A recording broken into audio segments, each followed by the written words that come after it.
Shemoth, Exodus, chapter 1. And these are the names of the children of Yisrael who came to Mitzrayim with Yaakov, each one with his household: Reuven, Shimon, Levi, and Yehudah, Yisachar, Zebulun, and Binyamin, Dan, and Naphtali, Gad, and Asher. And all those who were descendants of Yaakov were 70 beings, as Yosef was already in Mitzrayim. And Yosef died, and all his brothers and all that generation. And the children of Yisrael bore fruit and increased very much, multiplied and became very strong, and the land was filled with them. Then a new sovereign arose over Mitzrayim who did not know Yosef. And he said to his people, "See, the people of the children of Israel are more and stronger than we. Come, let us act wisely towards them, lest they increase. And it shall be, when fighting befalls us, that they shall join our enemies and fight against us, and shall go up out of the land." So they appointed slave masters over them to afflict them with their burdens. And they built for Pharaoh supply cities, Pithom and Ramses. But the more they afflicted them, the more they increased and grew. And they were in dread of the children of Yisrael. And the Mitzrites made the children of Yisrael serve with harshness, and they made their lives bitter with hard bondage, in mortar and in brick, and in all kinds of work in the field. All their work which they made them do was with harshness. Then the sovereign of Mitzrayim spoke to the Ivri midwives, of whom the name of one was Shiphrah, and the name of the other Puah. And he said, "When you deliver the Ivri women, and see them on the birth stools, if it is a son, then you shall put him to death. But if it is a daughter, then she shall live." But the midwives revered Elohim, and did not do as the sovereign of Mitzrayim commanded them, and kept the male children alive. So the sovereign of Mitzrayim called for the midwives and said to them, "Why have you done this, and kept the male children alive?" And the midwives said to Pharaoh, "Because the Ivri women are not like the Mitzrite women, for they are lively and give birth before the midwives come to them." So Elohim was good to the midwives, and the people increased and became very numerous. And it came to be, because the midwives revered Elohim, that he provided households for them. And Pharaoh commanded all his people, saying, "Throw every son who is born into the river, and keep alive every daughter."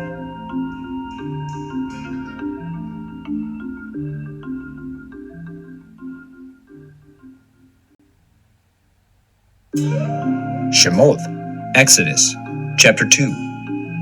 And a man of the house of Levi went and married a daughter of Levi. And the woman conceived and bore a son. And she saw that he was a lovely child, and she hid him 3 months. And when she could hide him no longer, she took an ark of papyrus for him, and coated it with tar and pitch, and put the child in it, and laid it in the reeds by the edge of the river. And his sister stood at a distance to know what would be done to him. And the daughter of Pharaoh came down to wash herself at the river, and her young women were walking by the riverside. And when she saw the ark among the reeds, she sent her female servant to get it, and opened it and saw the child. And see, the child wept.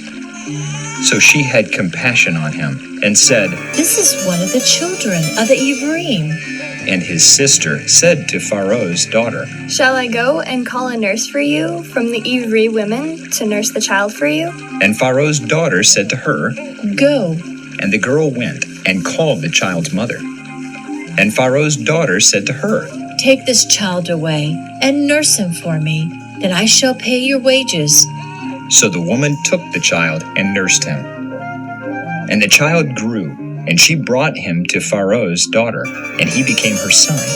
And she called his name Moshe, saying, "Because I have drawn him out of the water." And in those days it came to be, when Moshe was grown, that he went out to his brothers and looked at their burdens. And he saw a Mitzrite beating an Ivri, one of his brothers. So he turned this way and that way.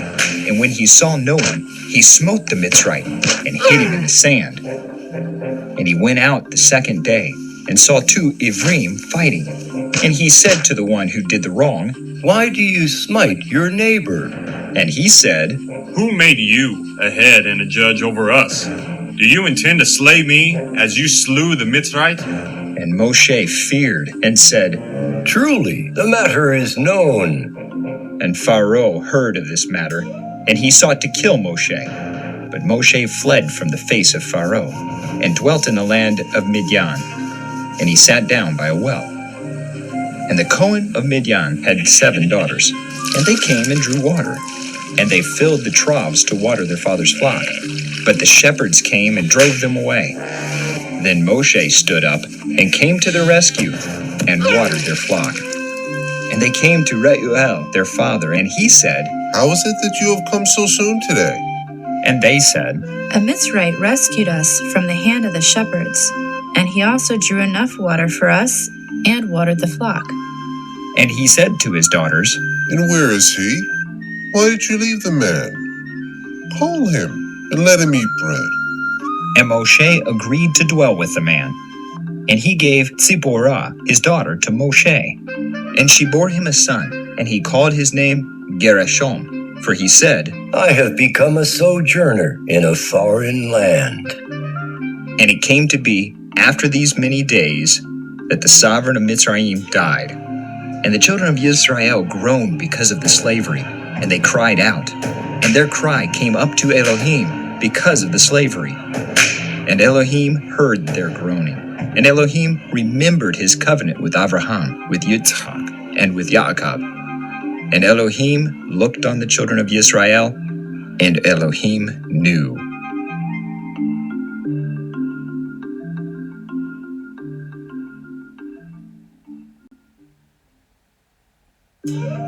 Shemoth, Exodus, chapter 3. And Moshe was shepherding the flock of Yithro, his father-in-law, the Cohen of Midian. And he led the flock to the back of the wilderness, and came to Horeb, the mountain of Elohim. And the messenger of Yahuwah appeared to him in a flame of fire from the midst of a bush. And he looked, and saw the bush burning with fire, but the bush was not consumed. And Moshe said, Let me turn aside now and see this great sight, why the bush does not burn. And Yahuwah saw that he turned aside to see. And Elohim called to him from the midst of the bush and said, Moshe, Moshe. And he said, Here I am. and he said, Do not come near here. Take your sandals off your feet, for the place on which you are standing is Kodesh ground. and he said, I am the Elohim of your father, the Elohim of Abraham, the Elohim of Yitzchak, and the Elohim of Yaakov. And Moshe hid his face, for he was afraid to look at Elohim. And Yahuwah said, I have indeed seen the oppression of my people, who are in Mitzrayim, and have heard their cry because of their slave drivers. For I know their sorrows, and I have come down to deliver them from the hand of the Mitzrites, and to bring them up from that land to a good and spacious land, to a land flowing with milk and honey, to the place of the Canaanites, and the Hittites, and the Amorites, and the Perizzites, and the Hivites, and the Jebusites. And now, see, the cry of the children of Israel has come to me, and I have also seen the oppression with which the Mitzrites oppress them. And now, come, I am sending you to Pharaoh to bring my people, the children of Israel, out of Mitzrayim. And Moshe said to Elohim, Who am I that I should go to Pharaoh, and that I should bring the children of Israel out of Mitzrayim? and he said, Because I am with you, and this is to you the sign that I have sent you. When you have brought the people out of Mitzrayim, you are to serve Elohim on this mountain. And Moshe said to Elohim, See, when I come to the children of Israel and say to them, The Elohim of your fathers has sent me to you, and they say to me, What is his name? What shall I say to them? And Elohim said to Moshe, I am that which I am.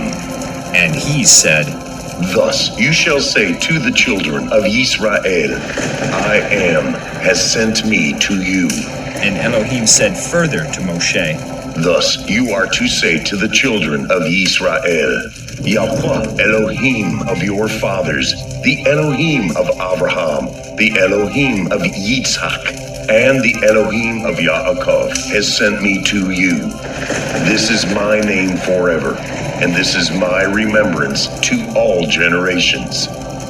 Go, and you shall gather the elders of Israel together, and say to them, Yahuwah Elohim of your fathers, the Elohim of Abraham, of Yitzhak, and of Yaakov, appeared to me, saying, I have indeed visited you and seen what is done to you in Mitzrayim. And I say, I am bringing you up out of the affliction of Mitzrayim to the land of the Canaanite, and the Hittite, and the Amorite, and the Perizzite, and the Huite, and the Jebusite, to a land flowing with milk and honey. And they shall listen to your voice, and you shall come, you and the elders of Israel, to the sovereign of Mitzrayim, and you shall say to him, Yahuwah Elohim of the Ivrim has met with us. And now please let us go 3 days' journey into the wilderness to slaughter to Yahuwah our Elohim. But I know that the sovereign of Mitzrayim is not going to let you go, not even by a strong hand. And I shall stretch out my hand and smite Mitzrayim with all my wonders, which I shall do in its midst. And after that he shall let you go. And I shall give this people favor in the eyes of the Mitzrites. And it shall be that when you go, you shall not go empty-handed, but every woman shall ask from her neighbor and from the stranger in her house objects of silver and objects of gold and garments. And you shall put them on your sons and on your daughters, and shall plunder the Mitzrites.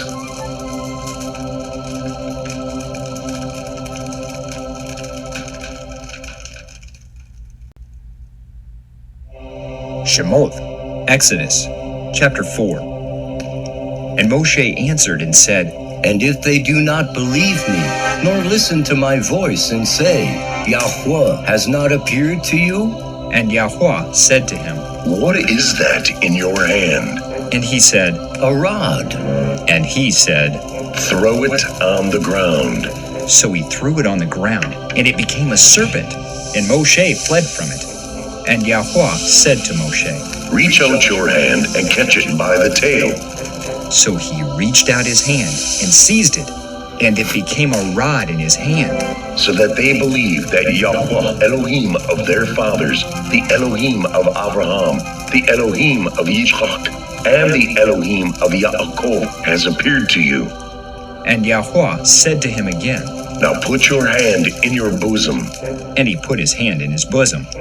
And when he took it out, and see, his hand was leprous like snow. And he said, Put your hand in your bosom again. So he put his hand in his bosom again, and drew it out of his bosom, and see, it was restored like his other flesh. And it shall be, if they do not believe you, nor listen to the voice of the first sign, they shall believe the voice of the latter sign. And it shall be, if they do not believe even these two signs, or listen to your voice, that you shall take water from the river and pour it on the dry land. And the water which you take from the river shall become blood on the dry land. And Moshe said to Yahuwah, Oh, Yahuwah, I am not a man of words, neither before nor since you have spoken to your servant. For I am slow of speech and slow of tongue. And Yahuwah said to him, Who has made man's mouth? Or who makes dumb, or deaf, or seeing, or blind? Is it not I, Yahuwah? And now go, and I shall be with your mouth and teach you what to say. But he said, Oh, Yahuwah, please send by the hand of him whom you would send. And the displeasure of Yahuwah burned against Moshe, and he said, Is not Aaron the Levite your brother? I know that he speaks well. And see, he is also coming out to meet you. And when he sees you, he shall be glad in his heart. And you shall speak to him and put the words in his mouth. And I am with your mouth, and with his mouth, and I shall teach you what to do. And he shall speak for you to the people.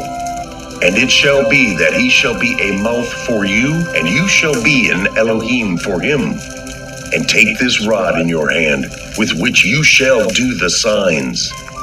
Then Moshe went and returned to Yethro, his father-in-law, and said to him, Please let me go and return to my brothers who are in Mitzrayim, to see whether they are still alive. And Yethro said to Moshe, Go in peace. And Yahuwah said to Moshe in Midian, Go, return to Mitzrayim, for all the men are dead who sought your life. So Moshe took his wife and his sons and put them on a donkey, and he returned to the land of Mitzrayim. And Moshe took the rod of Elohim in his hand. And Yahuwah said to Moshe, As you go back to Mitzrayim, see that you do all those wonders before Pharaoh, which I have put in your hand. But I am going to harden his heart, so that he does not let the people go. And you shall say to Pharaoh, Thus said Yahuwah, Israel is my son, my firstborn. So I say to you, let my son go to serve me. But if you refuse to let him go, see, I am killing your son, your firstborn. And it came to be on the way, in the lodging place, that Yahweh met him and sought to kill him.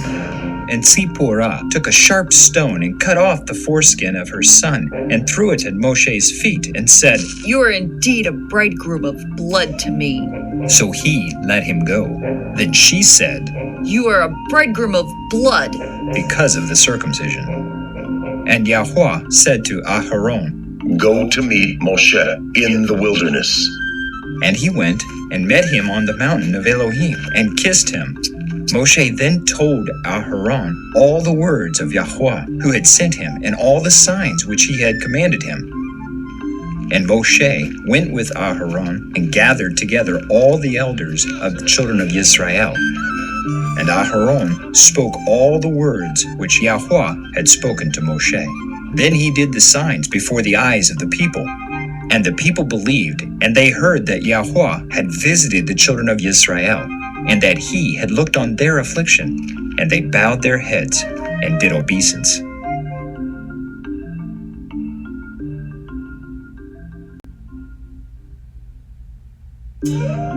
Shemoth, Exodus, chapter 5. And afterwards, Moshe and Aharon went in and said to Pharaoh, Thus said Yahuwah, Elohim of Yisrael, Let my people go, so that they celebrate a festival to me in the wilderness. And Pharaoh said, Who is Yahuwah that I should obey his voice to let Israel go? I do not know Yahuwah, nor am I going to let Israel go. And they said, The Elohim of the Ivrim has met with us. Please, let us go 3 days' journey into the wilderness and slaughter to Yahuwah, our Elohim, lest he fall upon us with pestilence or with the sword. But the sovereign of Mitzrayim said to them, Moshe and Aaron, why do you take the people from their work? Get back to your burdens. And Pharaoh said, See, the people of the land are many now, and you make them cease from their burdens. And the same day Pharaoh commanded the slave drivers of the people and their foremen, saying, You are no longer to give the people straw to make bricks as before. Let them go and gather straw for themselves, and lay on them the required amount of bricks which they made before. Do not diminish it, for they are idle.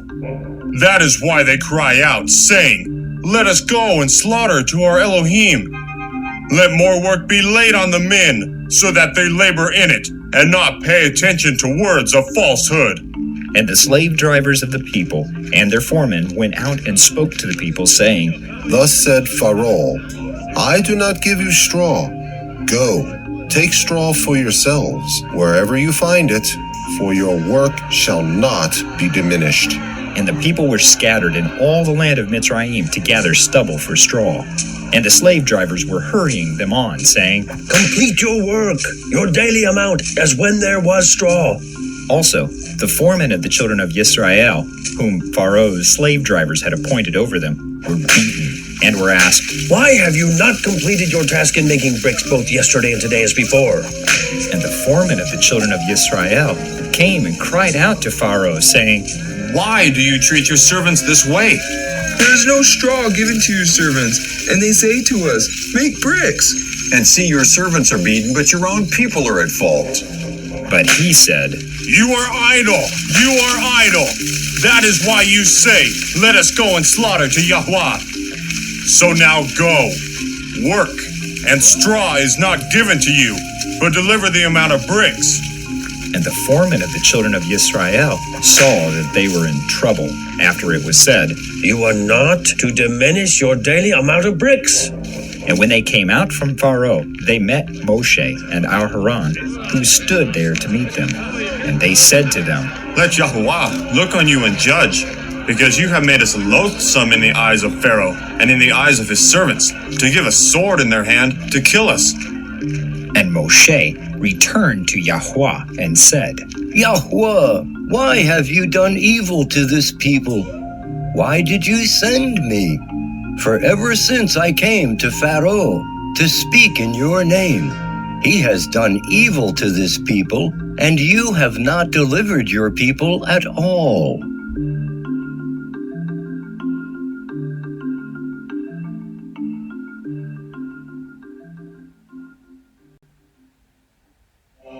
Shemot, Exodus, chapter 6. And Yahuwah said to Moshe, Now see what I do to Pharaoh, for with a strong hand he is going to let them go, and with a strong hand he is going to drive them out of his land.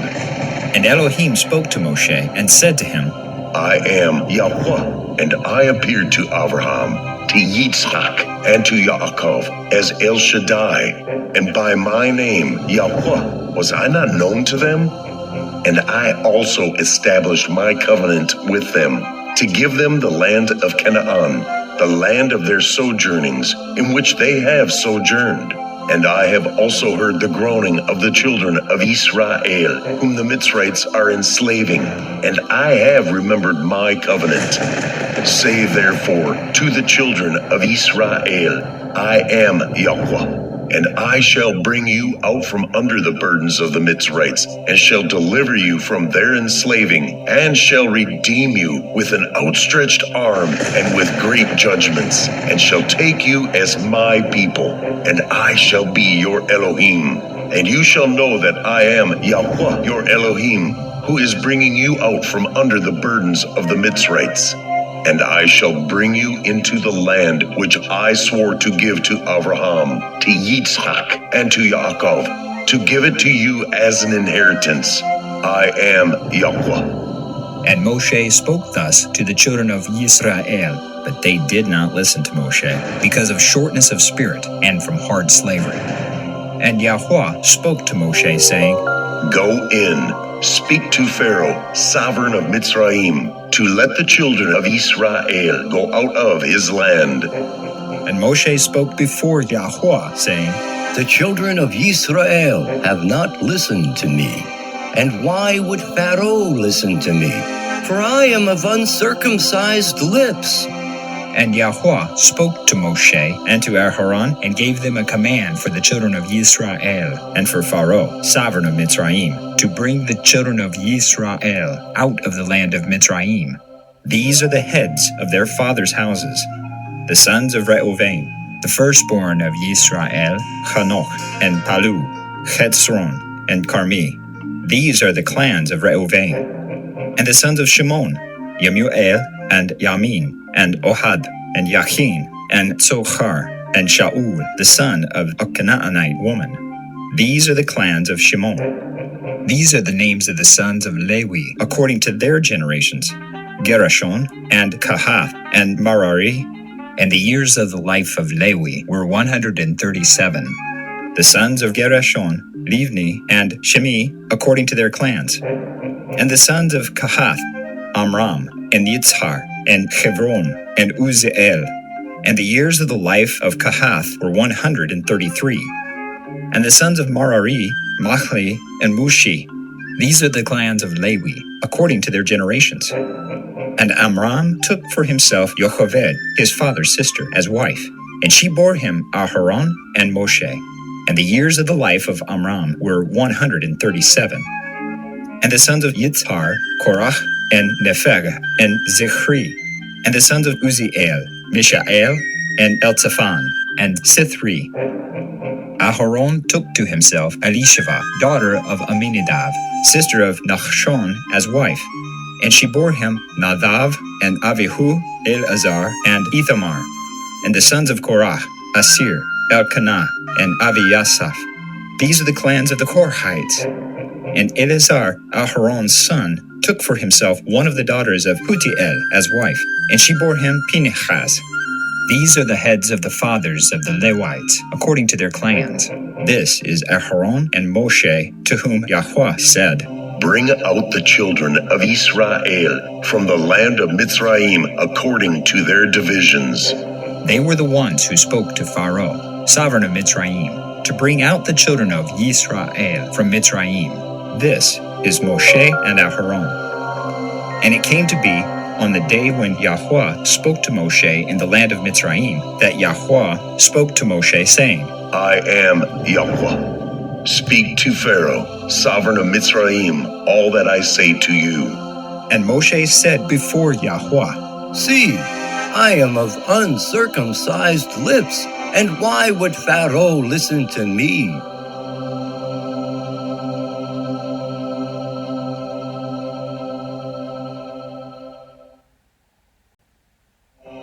Shemot, Exodus, chapter 7. So Yahuwah said to Moshe, See, I have made you an Elohim to Pharaoh, and Aharon your brother is your Navi. You shall speak all that I command you, and Aharon your brother shall speak to Pharaoh, to let the children of Israel go out of his land. But I am going to harden the heart of Pharaoh, and shall increase my signs and my wonders in the land of Mitzrayim. And Pharaoh is not going to listen to you. And I shall lay my hand on Mitzrayim and bring my divisions and my people, the children of Israel, out of the land of Mitzrayim by great judgments. And the Mitzrites shall know that I am Yahuwah when I stretch out my hand on Mitzrayim, and I shall bring the children of Israel out from among them. And Moshe and Aharon did as Yahuwah commanded them. So they did. Now Moshe was 80 years old, and Aharon 83 years old, when they spoke to Pharaoh. And Yahuwah spoke to Moshe and to Aharon, saying, When Pharaoh speaks to you, saying, Show a miracle for yourselves, then you shall say to Aharon, Take your rod and throw it before Pharaoh, and let it become a serpent. So Moshe and Aharon went in to Pharaoh, and they did so, as Yahuwah commanded. And Aharon threw his rod before Pharaoh and before his servants, and it became a serpent. But Pharaoh also called the wise men and the practicers of witchcraft, and they, the magicians of Mitzrayim, also did so with their magic. And they, each one, threw down his rod, and they became serpents. But the rod of Aharon swallowed up their rods. And Pharaoh's heart was hardened, and he did not listen to them, as Yahuwah had said. And Yahuwah said to Moshe, The heart of Pharaoh is hard. He refuses to let the people go. Go to Pharaoh in the morning as he goes out to the water, and you shall stand by the river's bank to meet him, and take in your hand the rod which was turned into a serpent.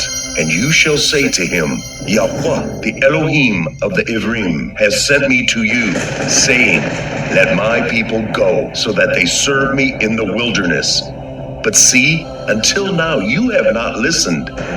Thus said Yahuwah, by this you know that I am Yahuwah. See, I am striking the waters which are in the river with the rod that is in my hand, and they shall be turned to blood. And the fish in the river shall die, and the river shall stink, and the Mitzrites shall find it impossible to drink the water of the river.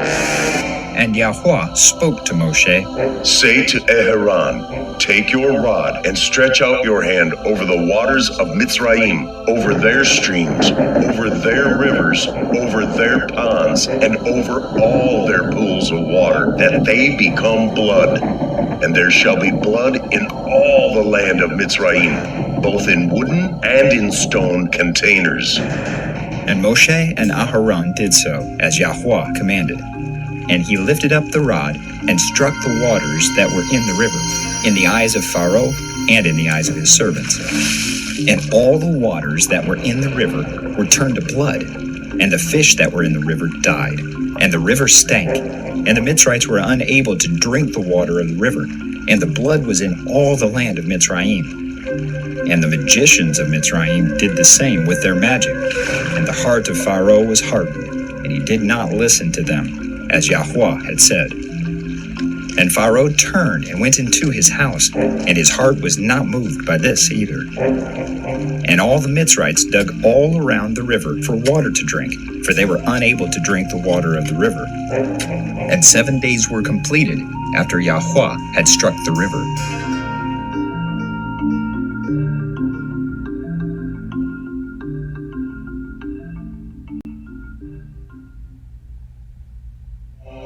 Shemoth, Exodus, chapter 8. And Yahuwah spoke to Moshe, Go to Pharaoh and say to him, Thus said Yahuwah, let my people go, so that they serve me.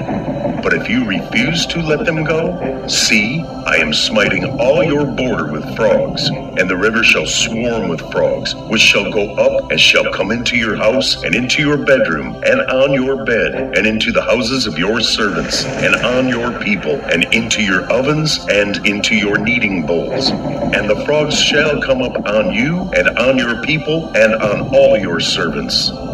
And Yahuwah said to Moshe, Say to Aharon, Stretch out your hand with your rod over the streams, over the rivers, and over the ponds, and cause frogs to come up on the land of Mitzrayim. So Aharon stretched out his hand over the waters of Mitzrayim, and the frogs came up and covered the land of Mitzrayim. And the magicians did so with their magic, and brought up frogs on the land of Mitzrayim. Pharaoh then called for Moshe and Aharon and said, Pray to Yahuwah to take away the frogs from me and from my people, and I shall let the people go to slaughter to Yahuwah. And Moshe said to Pharaoh, Explain yourself to me. When am I to pray for you and for your servants and for your people to destroy the frogs from you and your houses and remain only in the river? So he said, Tomorrow. And he said, Let it be according to your word, so that you know that there is no one like Yahuwah, our Elohim.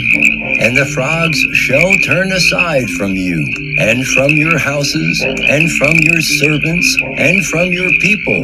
They shall remain in the river only. And Moshe and Aharon went out from Pharaoh. And Moshe cried out to Yahuwah concerning the frogs which he had brought against Pharaoh.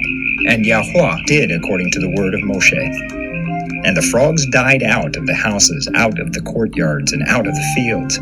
And they gathered them together in heaps, and the land stank. And when Pharaoh saw that there was relief, he hardened his heart, and did not listen to them, as Yahuwah had said. And Yahuwah said to Moshe, Say to Aharon, Stretch out your rod and strike the dust of the land, so that it becomes gnats in all the land of Mitzrayim. And they did so. And Aharon stretched out his hand with his rod, and struck the dust of the earth, and it became gnats on man and beast. All the dust of the land became gnats in all the land of Mitzrayim. And the magicians did similarly with their magic to bring forth gnats, but they were unable. And there were gnats on man and beast. The magicians then said to Pharaoh, This is the finger of Elohim. But the heart of Pharaoh was hardened, and he did not listen to them, as Yahuwah had said. And Yahuwah said to Moshe, Rise early in the morning and stand before Pharaoh as he comes out to the water, and say to him, Thus said Yahuwah, let my people go, so that they serve me.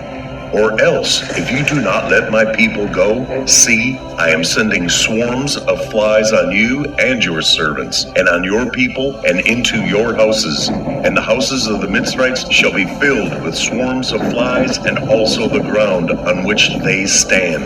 And in that day I shall separate the land of Goshen, in which my people dwell, that no swarms of flies shall be there, so that you know that I am Yahuwah in the midst of the land. And I shall put a distinction between my people and your people. Tomorrow this sign shall be. And Yahuwah did so. And thick swarms of flies came into the house of Pharaoh, and into his servants' houses, and into all the land of Mitzrayim. And the land was ruined because of the swarms of flies. Pharaoh then called for Moshe and Aharon and said, Go, slaughter to your Elohim in the land. And Moshe said, It is not right to do so, for we would be slaughtering the abomination of the Mitzrites to Yahuwah, our Elohim. See, if we slaughter the abomination of the Mitzrites before their eyes, would they not stone us? Let us go 3 days' journey into the wilderness, then we shall slaughter to Yahuwah, our Elohim, as he commands us. And Pharaoh said, I am letting you go. Then you shall slaughter to Yahuwah your Elohim in the wilderness. Only do not go very far away. Pray for me. And Moshe said, See, when I leave you, I shall pray to Yahuwah. And tomorrow the swarms of flies shall depart from Pharaoh, from his servants, and from his people. But do not let Pharaoh again deceive, not to let the people go to slaughter to Yahuwah. And Moshe went out from Pharaoh and prayed to Yahuwah. And Yahuwah did according to the word of Moshe, and removed the swarms of flies from Pharaoh, from his servants, and from his people. Not one remained. But Pharaoh hardened his heart at this time too, and did not let the people go.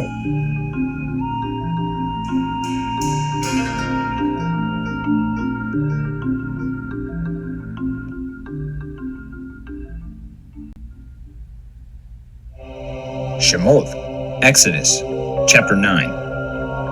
And Yahuwah said to Moshe, Go into Pharaoh and speak to him. Thus said Yahuwah, Elohim of the Ivrim, let my people go, so that they serve me. For if you refuse to let them go and still hold them, see, the hand of Yahuwah is on your livestock in the field, on the horses, on the donkeys, on the camels, on the cattle, and on the sheep, a very grievous pestilence. And Yahuwah shall separate between the livestock of Israel and the livestock of Mitzrayim, and let no matter die of all that belongs to the children of Israel. And Yahuwah made an appointed time, saying, Tomorrow Yahuwah is going to do this word in the land. And Yahuwah did this word on the next day, and all the livestock of Mitzrayim died. But of the livestock of the children of Israel, not one died. Then Pharaoh sent, and see, not even one of the livestock of the Israelites was dead.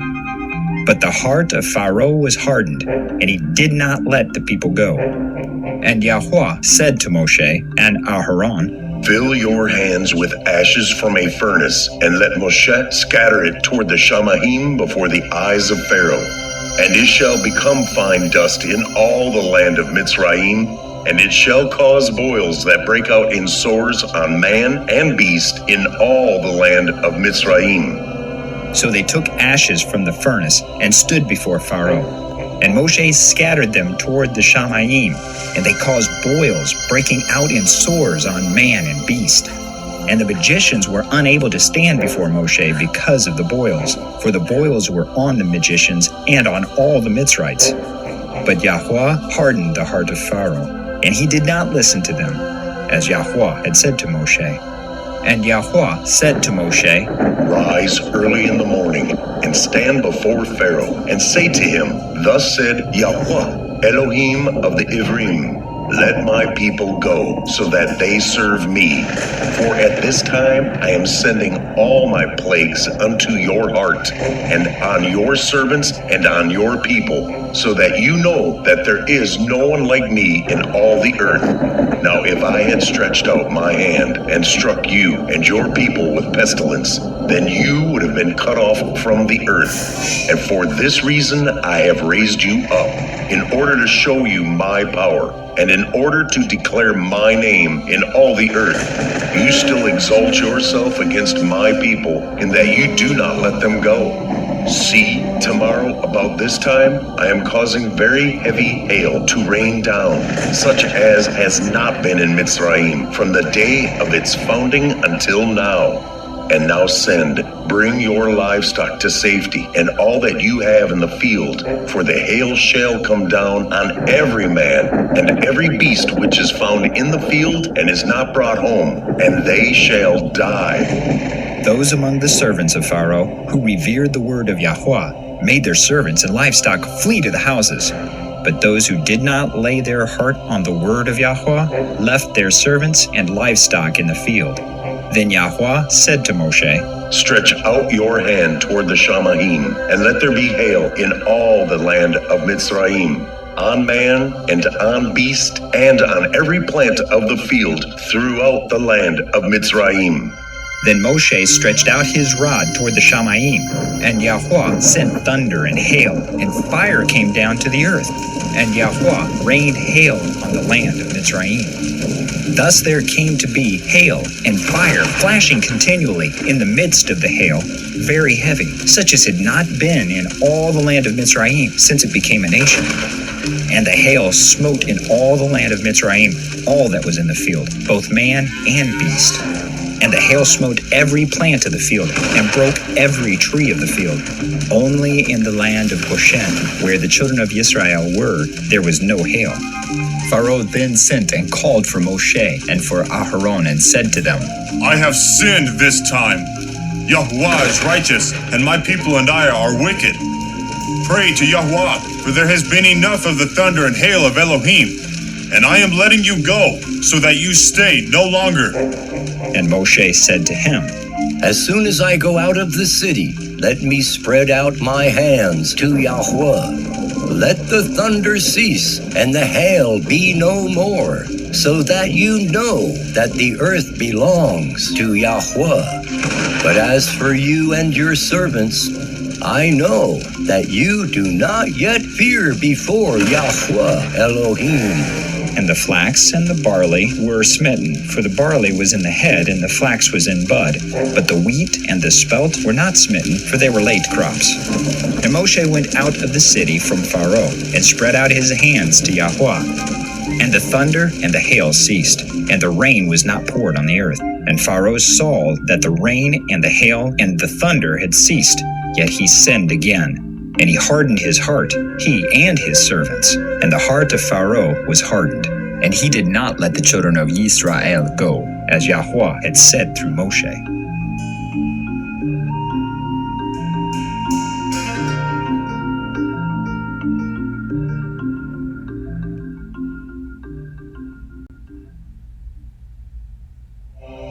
Shemoth, Exodus, chapter 10.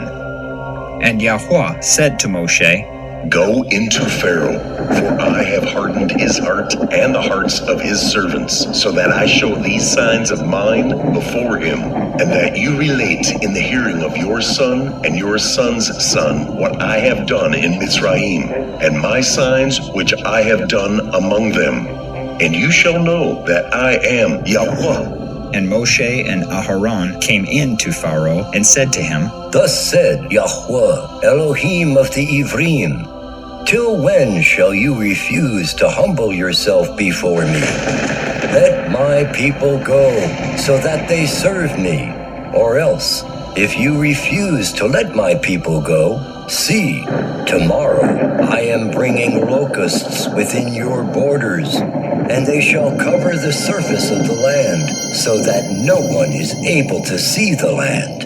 And they shall eat the rest of what has escaped, which remains to you from the hail, and they shall eat every tree which grows up for you out of the field. And they shall fill your houses, and the houses of all your servants, and the houses of all the Mitzrites, which neither your fathers nor your fathers' fathers have seen since the day that they were on the earth to this day. Then he turned and went out from Pharaoh, and Pharaoh's servants said to him, Till when would this one be a snare to us? Let the men go, so that they serve Yahuwah, their Elohim. Do you not yet know that Mitzrayim is destroyed? And Moshe and Aharon were brought back to Pharaoh, and he said to them, Go, serve Yahuwah your Elohim. Who are the ones that are going? And Moshe said, We are going with our young and our old, with our sons and our daughters, with our flocks and our herds we are going, for we have a festival to Yahuwah. And he said to them, Let Yahuwah be with you, as I let you and your little ones go. Watch, for evil is before your face. Not so. You men go now and serve Yahuwah, for that is what you desired. And they were driven out from the presence of Pharaoh. And Yahuwah said to Moshe, Stretch out your hand over the land of Mitzrayim, for the locusts to come upon the land of Mitzrayim and eat every plant of the land, all that the hail has left. And Moshe stretched out his rod over the land of Mitzrayim, and Yahuwah brought an east wind on the land all that day and all that night.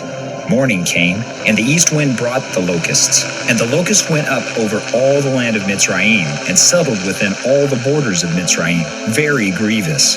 There had never been locusts like them before, nor would there again be like them. And they covered the surface of all the land, so that the land was darkened. And they ate every plant of the land, and all the fruit of the trees which the hail had left. And no greenness was left on the trees or on the plants of the field in all the land of Mitzrayim. Pharaoh then called for Moshe and Aharon in haste and said, I have sinned against Yahuwah your Elohim and against you. And now, please bear my sin only this once, and pray to Yahuwah your Elohim that he would only turn away this death from me. And he went out from Pharaoh and prayed to Yahuwah.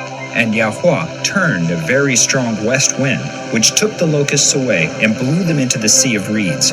Not one locust was left within all the border of Mitzrayim. However, Yahuwah hardened the heart of Pharaoh, and he did not let the children of Israel go. And Yahuwah said to Moshe, Stretch out your hand toward the Shamaim, and let there be darkness over the land of Mitzrayim, even a darkness which is felt. And Moshe stretched out his hand toward the Shamaim, and there was thick darkness in all the land of Mitzrayim for 3 days. They did not see one another, nor did anyone rise from his place for 3 days, while all the children of Israel had light in their dwellings. And Pharaoh called to Moshe and said, Go, serve Yahuwah, only leave your flocks and your herds behind. Let your little ones go with you too. But Moshe said, You yourself are to provide us with slaughterings and burnt offerings to prepare for Yahuwah, our Elohim, and our livestock are to go with us too. Not a hoof is to be left behind, for we have to take some of them to serve Yahuwah, our Elohim, and we ourselves do not know with what we are to serve Yahuwah until we come there. However, Yahuwah hardened the heart of Pharaoh, and he would not let them go. And Pharaoh said to him, Get away from me! Watch yourself and see my face no more, for in the day you see my face, you die. And Moshe said, You have spoken rightly. Never again do I see your face.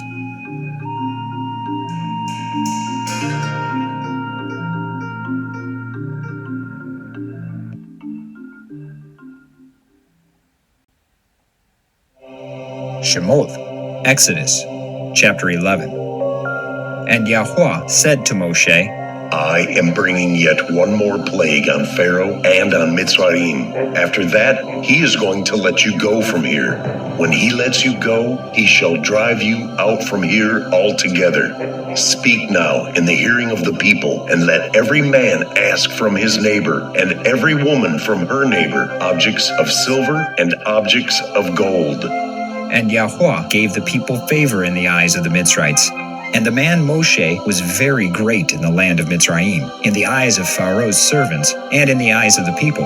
And Moshe said, Thus said Yahuwah, about midnight I am going out into the midst of Mitzrayim, and all the firstborn in the land of Mitzrayim shall die, from the firstborn of Pharaoh, who sits on his throne, even to the firstborn of the female servant who is behind the handmill, and all the firstborn of cattle. And there shall be a great cry throughout all the land of Mitzrayim, such as has never been or ever be again. But against any of the children of Israel, no dog shall move its tongue, against man or against beast, so that you know that Yahuwah makes distinction between Mitzrayim and Yisrael.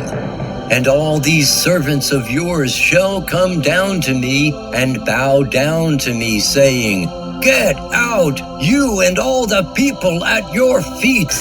And after that, I shall go out. And he went out from Pharaoh in great displeasure. But Yahuwah said to Moshe, Pharaoh is not going to listen to you in order to multiply my wonders in the land of Mitzrayim. And Moshe and Aharon did all these wonders before Pharaoh. However, Yahuwah hardened the heart of Pharaoh, and he did not let the children of Israel go out of his land.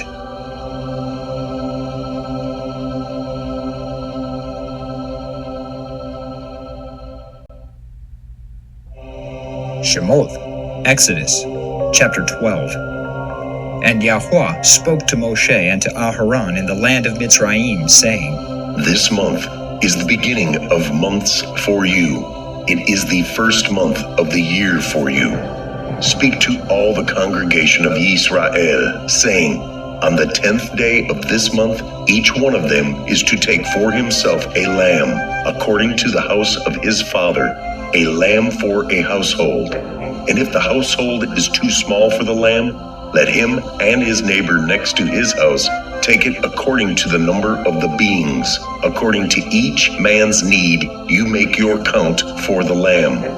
Let the lamb be a perfect one, a year-old male. Take it from the sheep or from the goats, and you shall keep it until the 14th day of the same month. Then all the assembly of the congregation of Yisrael shall kill it between the evenings. And they shall take some of the blood and put it on the 2 doorposts and on the lintel of the houses where they eat it. And they shall eat the flesh on that night, roasted in fire, with unleavened bread and with bitter herbs they shall eat it. Do not eat it raw, nor boiled at all with water, but roasted in fire, its head with its legs and its inward parts. And do not leave of it until morning, and what remains of it until morning you are to burn with fire. And this is how you eat it: your loins girded, your sandals on your feet, and your staff in your hand. And you shall eat it in haste. It is the Pesach of Yahuwah. And I shall pass through the land of Mitzrayim on that night, and shall smite all the firstborn in the land of Mitzrayim, both man and beast. And on all the mighty ones of Mitzrayim I shall execute judgment. I am Yahuwah. And the blood shall be a sign for you on the houses where you are. And when I see the blood, I shall pass over you, and let the plague not come on you to destroy you, when I smite the land of Mitzrayim. And this day shall become to you a remembrance, and you shall observe it as a festival to Yahuwah throughout your generations. Observe it as a festival, an everlasting law. 7 days you shall eat unleavened bread. Indeed, on the first day you cause leaven to cease from your houses. For whoever eats leavened bread from the first day until the seventh day, that being shall be cut off from Israel. And on the first day is a Kodesh gathering, and on the seventh day you have a Kodesh gathering. No work at all is done on them, only that which is eaten by every being, that alone is prepared by you. And you shall guard the Matzah. For on this same day I brought your divisions out of the land of Mitzrayim, and you shall guard this day throughout your generations, an everlasting law.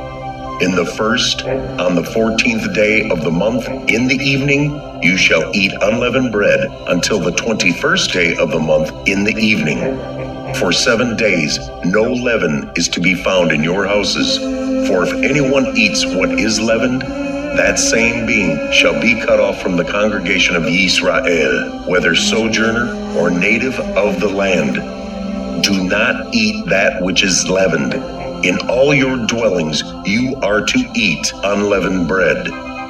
And Moshe called for all the elders of Israel and said to them, Go out and take lambs for yourselves according to your clans, and slaughter the Pesach. And you shall take a bunch of hyssop, and dip it in the blood that is in the basin, and strike the lintel, and the 2 doorposts with the blood that is in the basin. And none of you shall go out of the door of his house until morning. And Yahuwah shall pass on to smite the Mitzrites, and shall see the blood on the lintel and on the 2 doorposts. And Yahuwah shall pass over the door, and not allow the destroyer to come into your houses to smite you. And you shall guard this word as a law for you and your sons forever. And it shall be, when you come to the land which Yahuwah gives you, as he promised, that you shall guard this service. And it shall be, when your children say to you, What does this service mean to you? Then you shall say, It is the Pesach slaughtering of Yahuwah, who passed over the houses of the children of Israel in Mitzrayim, when he smote the Mitzrites and delivered our households. And the people bowed their heads and did obeisance. And the children of Israel went away and did so. As Yahuwah had commanded Moshe and Aharon, so they did. And it came to be at midnight that Yahuwah smote all the firstborn in the land of Mitzrayim, from the firstborn of Pharaoh, who sat on his throne, to the firstborn of the captive who was in the dungeon, and all the firstborn of the livestock. And Pharaoh rose up in the night, he and all his servants and all the Mitzrites, and there was a great cry in Mitzrayim, for there was not a house where there was not a dead one. Then he called for Moshe and Aharon by night, and said, Arise, go out from the midst of my people, both you and the children of Israel, and go, serve Yahuwah as you have said. Take both your flocks and your herds as you have said, and go. Then you shall barach me too. And the Mitzrites urged the people to hasten to send them away out of the land, for they said, We are all dying. And the people took their dough before it was leavened, having their kneading bowls bound up in their garments on their shoulders. And the children of Israel had done according to the word of Moshe. And they had asked from the Mitzrites objects of silver and objects of gold and garments. And Yahuwah gave the people favor in the eyes of the Mitzrites, so that they gave them what they asked. And they plundered the Mitzrites. And the children of Israel departed from Ramses to Succoth, about 600,000 men on foot, besides the little ones. And a mixed multitude went up with them too, also flocks and herds, very much livestock. And they baked unleavened cakes of the dough which they had brought out of Mitzrayim, for it was not leavened, since they were driven out of Mitzrayim, and had not been able to delay, nor had they prepared food for themselves. And the sojourn of the children of Israel, who lived in Mitzrayim, was 430 years. And it came to be at the end of the 430 years, on that same day it came to be that all the divisions of Yahuwah went out from the land of Mitzrayim. It is a night to be observed unto Yahuwah for bringing them out of the land of Mitzrayim. This night is unto Yahuwah to be observed by all the children of Yisrael throughout their generations. And Yahuwah said to Moshe and Aharon, This is the law of the Pesach. No son of a stranger is to eat of it. But any servant a man has bought for silver, when you have circumcised him, then let him eat of it. A sojourner and a hired servant does not eat of it. It is eaten in one house. You are not to take any of the flesh outside the house, nor are you to break any bone of it. All the congregation of Israel are to perform it. And when a stranger sojourns with you and shall perform the Pesach to Yahuwah, let all his males be circumcised, and then let him come near and perform it. And he shall be as a native of the land, but let no uncircumcised eat of it. There is one Torah for the native born and for the stranger who sojourns among you. And all the children of Yisrael did as Yahuwah commanded Moshe and Aharon, so they did. And it came to be on that same day that Yahuwah brought the children of Yisrael out of the land of Mitzrayim according to their divisions.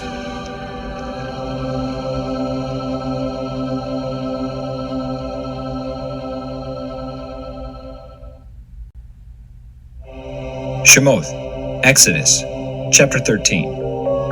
And Yahuwah spoke to Moshe, saying, Kadosh to me all the firstborn, the one opening the womb among the children of Israel, among man and among beast, it is mine. And Moshe said to the people, Remember this day in which you went out of Mitzrayim, out of the house of slavery. For by strength of hand Yahuwah brought you out of this place, and whatever is leavened shall not be eaten. Today you are going out in the month Aviv, and it shall be, when Yahuwah brings you into the land of the Canaanites, and the Hittites, and the Amorites, and the Hivites, and the Jebusites, which he swore to your fathers to give you, a land flowing with milk and honey, that you shall keep this service in this month. 7 days you eat unleavened bread, and on the 7th day is a festival to Yahuwah. Unleavened bread is to be eaten the 7 days, and whatever is leavened is not to be seen with you, and leaven is not to be seen with you within all your border. And you shall inform your son in that day, saying, It is because of what Yahuwah did for me when I came up from Mitzrayim. And it shall be as a sign to you on your hand, and as a reminder between your eyes, that the Torah of Yahuwah is to be in your mouth.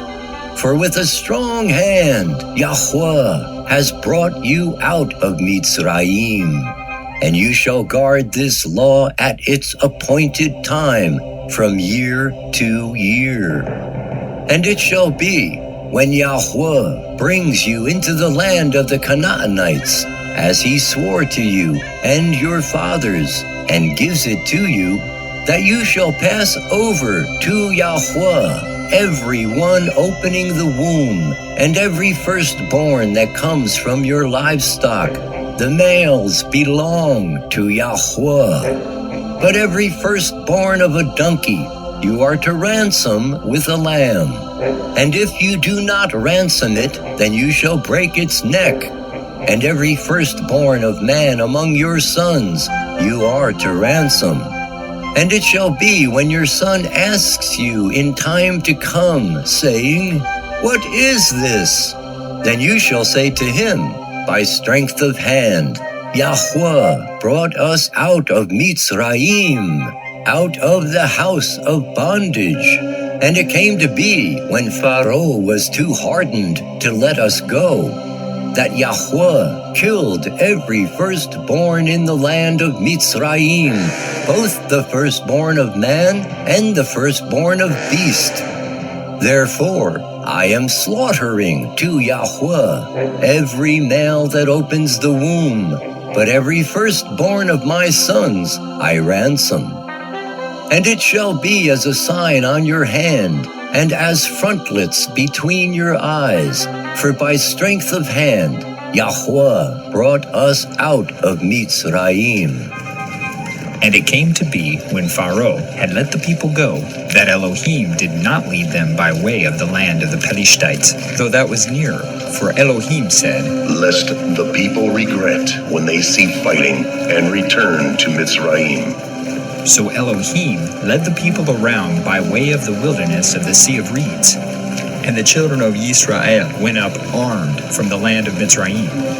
And Moshe took the bones of Yosef with him, for he certainly made the children of Israel swear, saying, Elohim shall certainly visit you, and you shall bring my bones from here with you. And they departed from Succoth, and camped in Etham, at the edge of the wilderness. And Yahuwah went before them by day in a column of cloud to lead the way, and by night in a column of fire to give them light, so as to go by day and night. The column of cloud did not cease by day, nor the column of fire by night, before the people.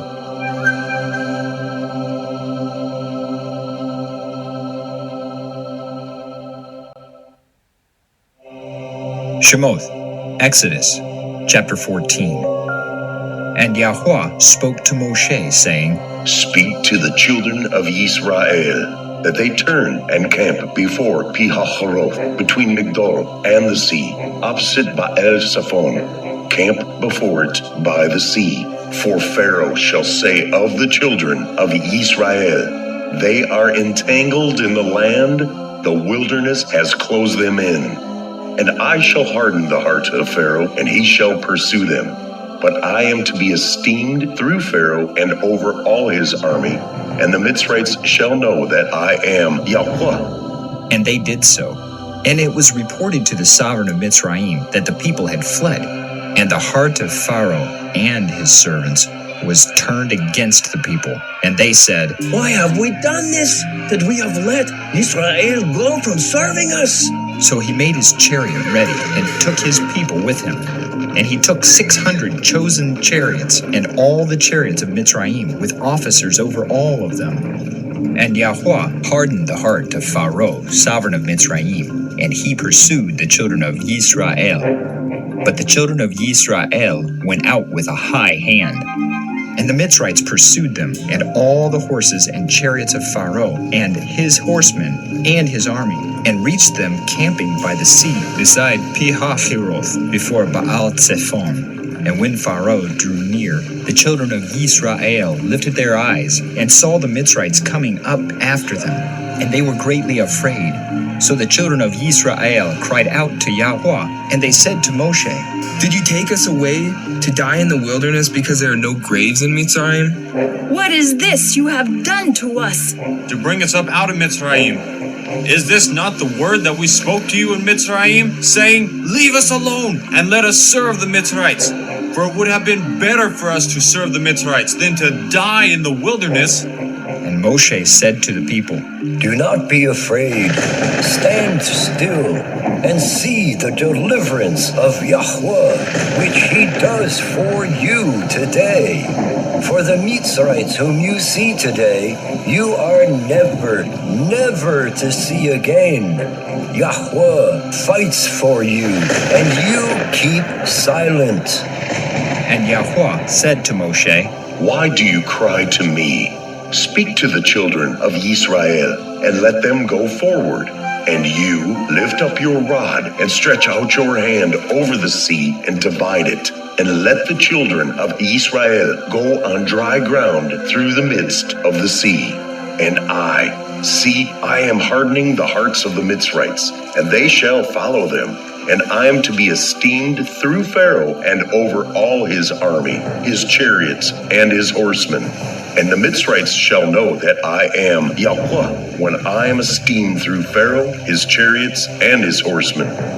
And the messenger of Elohim, who went before the camp of Israel, moved and went behind them. And the column of cloud went from before them and stood behind them, and came between the camp of the Mitzrites and the camp of Yisrael. And it was the cloud and the darkness. And it gave light by night, and the one did not come near the other all the night. And Moshe stretched out his hand over the sea. And Yahuwah caused the sea to go back by a strong east wind all that night, and made the sea into dry land. And the waters were divided. And the children of Yisrael went into the midst of the sea on dry ground, and the waters were a wall to them on their right and on their left. And the Mitzrites pursued and went after them into the midst of the sea, all the horses of Pharaoh, his chariots, and his horsemen. And it came to be in the morning watch that Yahuwah looked down upon the army of the Mitzrites through the column of fire and cloud. And he brought the army of the Mitzrites into confusion. And he took off their chariot wheels so that they drove them with difficulty.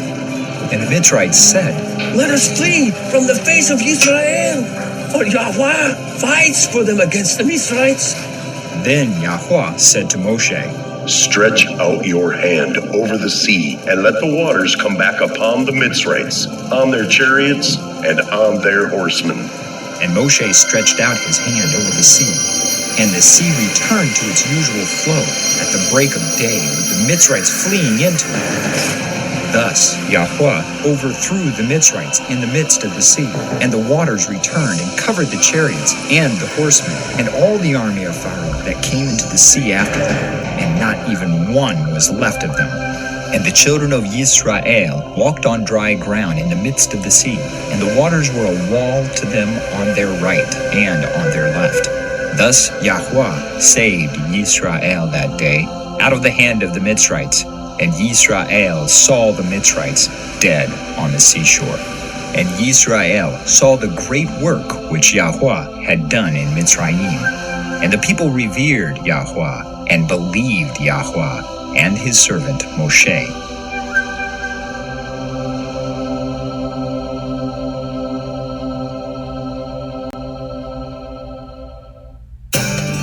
Shemot, Exodus, chapter 15. Then Moshe and the children of Yisrael sang this song to Yahuwah and spoke, saying, I sing to Yahuwah, for he is highly exalted.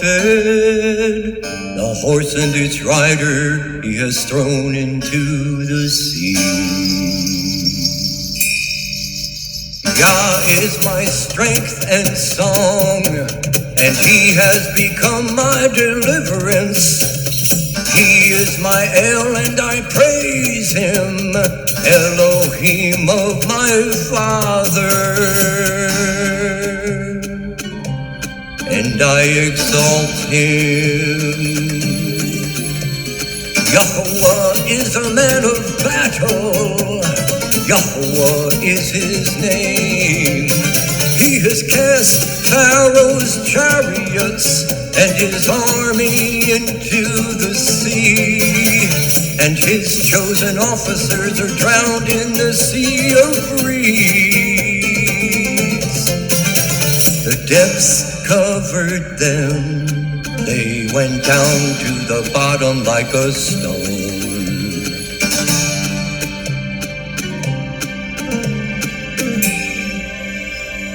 Your right hand, O Yahuwah, has become great in power. Your right hand, O Yahuwah, has crushed the enemy. And in the greatness of your excellence, you pulled down those who rose up against you. You sent forth your wrath. It consumes them like stubble, and with the wind of your nostrils, the waters were heaped up. The floods stood like a wall, the depths became stiff in the heart of the sea. The enemy said, I pursue, I overtake, I divide the spoil, my being is satisfied on them. I draw out my sword, my hand destroys them. You blew with your wind, the sea covered them. They sank like lead in the mighty waters. Who is like you, oh Yahuwah, among the mighty ones?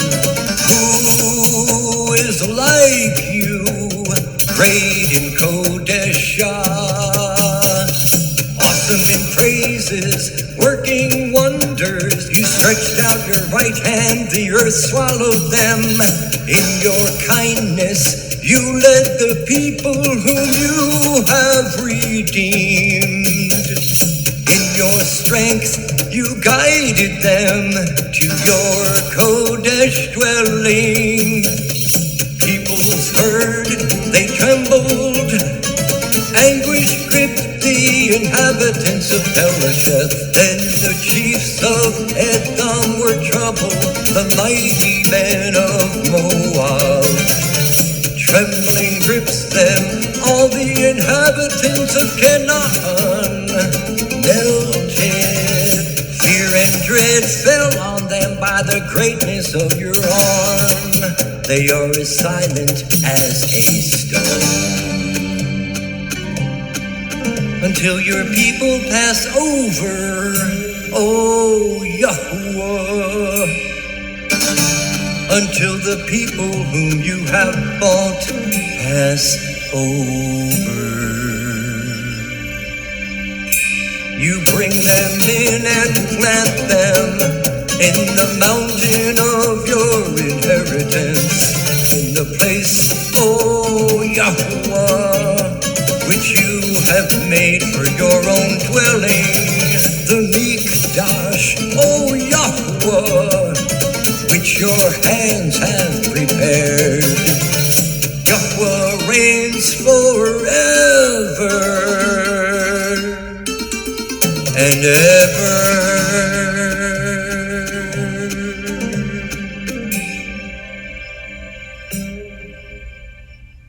For the horses of Pharaoh went with his chariots and his horsemen into the sea, and Yahuwah brought back the waters of the sea upon them. And the children of Israel went on dry ground in the midst of the sea. And Miriam, the Neviah, the sister of Aharon, took the timbrel in her hand, and all the women went out after her with timbrels and with dances. And Miriam answered them, Sing to Yahuwah, for he is highly exalted. The horse and its rider he has thrown into the sea. And Moshe brought Israel from the Sea of Reeds, and they went out into the wilderness of Shur. And they went 3 days in the wilderness, and found no water. And they came to Marah, and they were unable to drink the waters of Marah, for they were bitter. So the name of it was called Marah. And the people grumbled against Moshe, saying, What are we to drink? Then he cried out to Yahuwah, and Yahuwah showed him a tree. And when he threw it into the waters were made sweet. There he made a law and a right ruling for them, and there he tried them. And he said, If you diligently obey the voice of Yahuwah, your Elohim, and do what is right in his eyes, and shall listen to his commands, and shall guard all his laws, I shall bring on you none of the diseases I brought on the Mitzrites, for I am Yahuwah who heals you. And they came to Elim, where there were 12 fountains of water and 70 palm trees, and they camped there by the waters.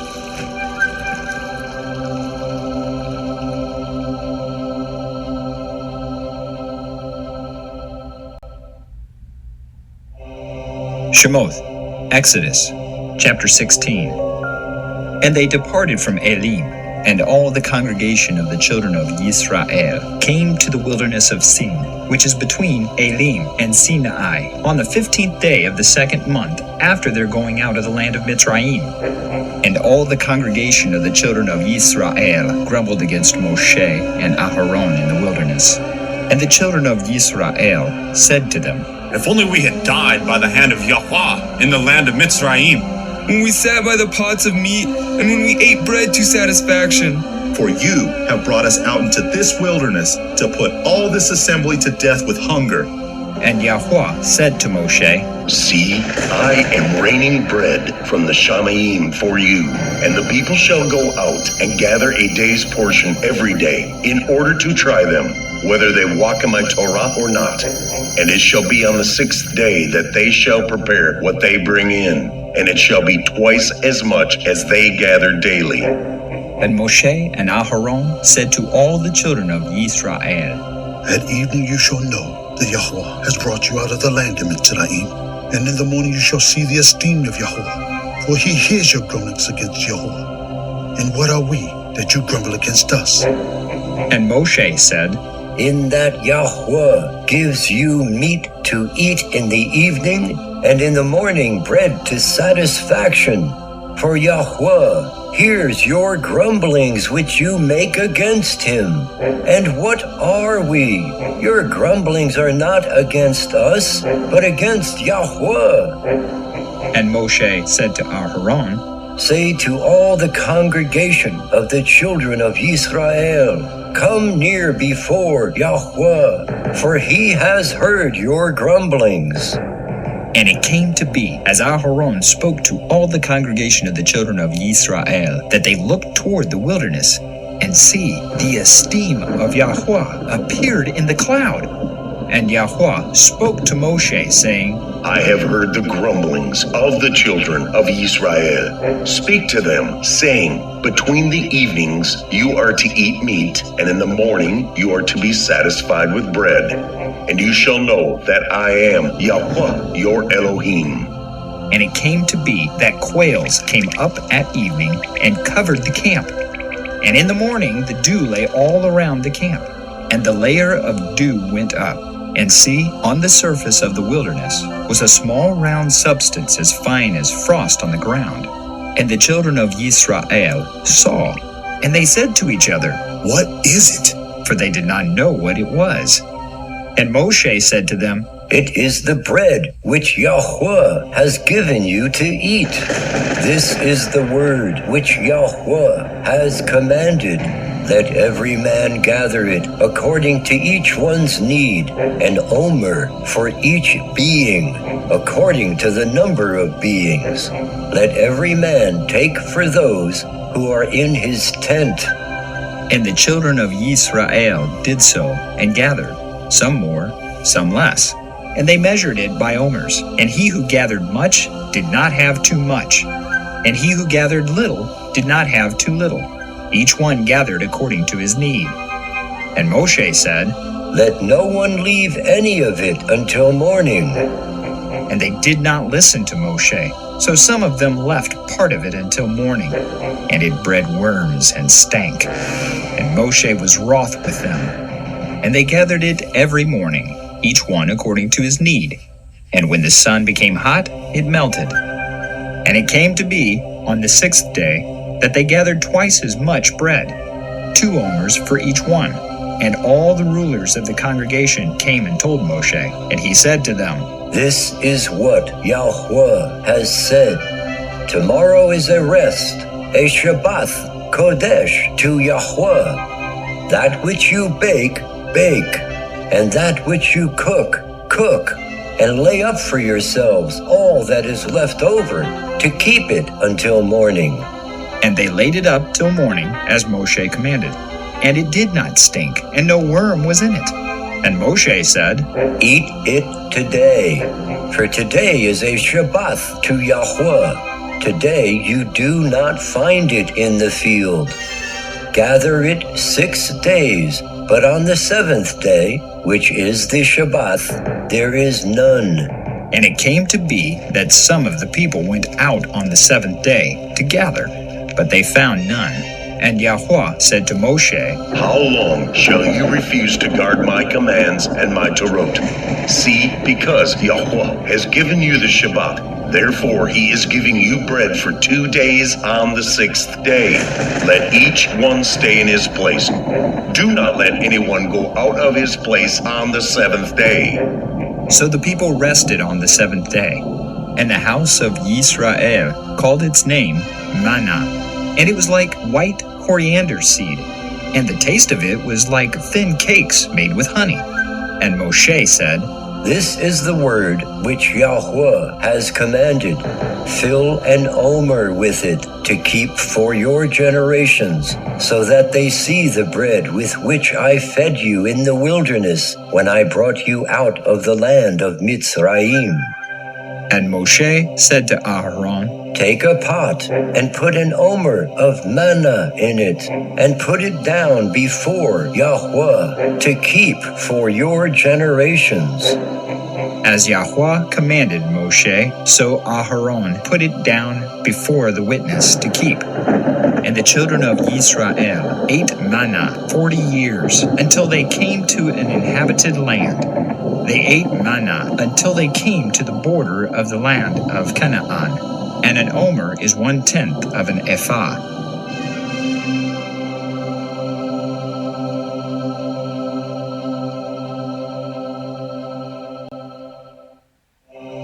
Shemoth, Exodus, chapter 17. And all the congregation of the children of Israel departed on their journey from the wilderness of Sin, according to the command of Yahuwah, and camped in Rephidim. And there was no water for the people to drink. Therefore the people strove with Moshe, and said, Give us water to drink. And Moshe said to them, Why do you strive with me? Why do you try Yahuwah? And the people thirsted there for water, and the people grumbled against Moshe, and said, Why did you bring us out of Mitzrayim? To kill us and our children and our livestock with thirst? Then Moshe cried out to Yahuwah, saying, What am I to do with this people? Yet a little, and they shall stone me. And Yahuwah said to Moshe, Pass over before the people, and take with you some of the elders of Israel, and take in your hand your rod, with which you struck the river, and go. See, I am standing before you there, on the rock in Horeb, and you shall smite the rock, and water shall come out of it, and the people shall drink. And Moshe did so before the eyes of the elders of Israel. And he called the name of the place Massah in Meribah, because of the strife of the children of Israel, and because they tried Yahuwah, saying, Is Yahuwah in our midst or not? And Amalek came and fought with Israel in Rephidim. And Moshe said to Yahushua, Choose for us men and go out, fight with Amalek. Tomorrow I am stationing myself on the top of the hill, with the rod of Elohim in my hand. And Yahushua did as Moshe said to him, to fight with Amalek. And Moshe, Aharon, and Hur went up to the top of the hill. And it came to be, when Moshe held up his hand, that Israel prevailed. And when he let down his hand, Amalek prevailed. But Moshe's hands were heavy. So they took a stone and put it under him, and he sat on it. And Aharon and Hur supported his hands, one on one side and the other on the other side. And his hands were steady until the going down of the sun. And Yahushua defeated Amalek and his people with the edge of the sword. And Yahuwah said to Moshe, Write this for a remembrance in the book, and recite it in the hearing of Yehoshua, that I shall completely blot out the remembrance of Amalek from under the Shamayim. And Moshe built an altar and called its name Yahuwah Nisi. For he said, Because a hand is on the throne of Yah. Yahuwah is to fight against Amalek from generation to generation.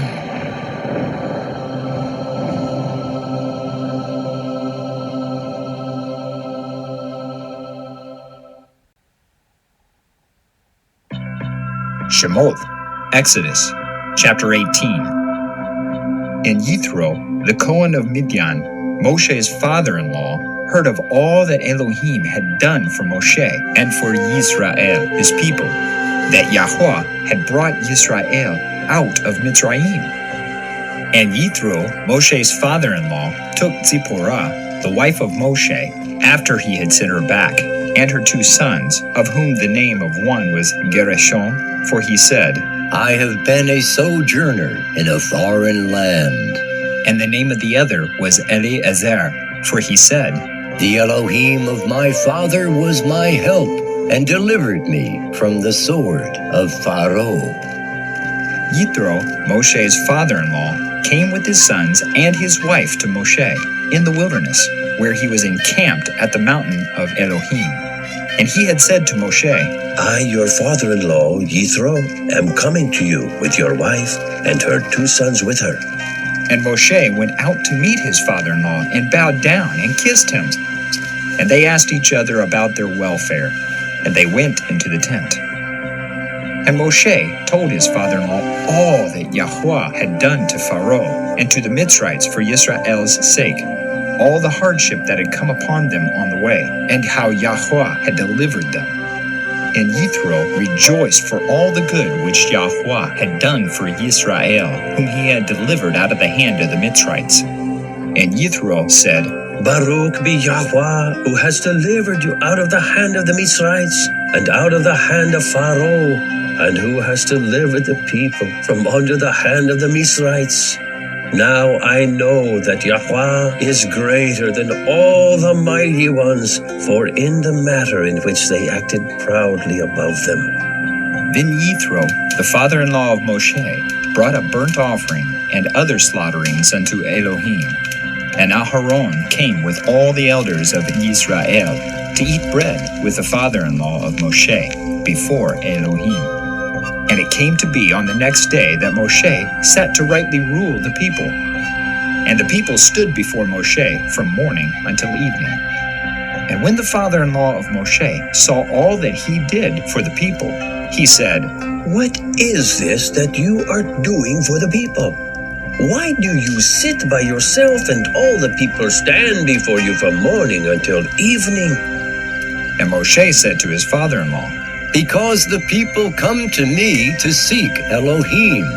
When they have a matter, they come to me, and I rightly rule between one and another, and make known the laws of Elohim and his Tarot. And the father-in-law of Moshe said to him, What you are doing is not good.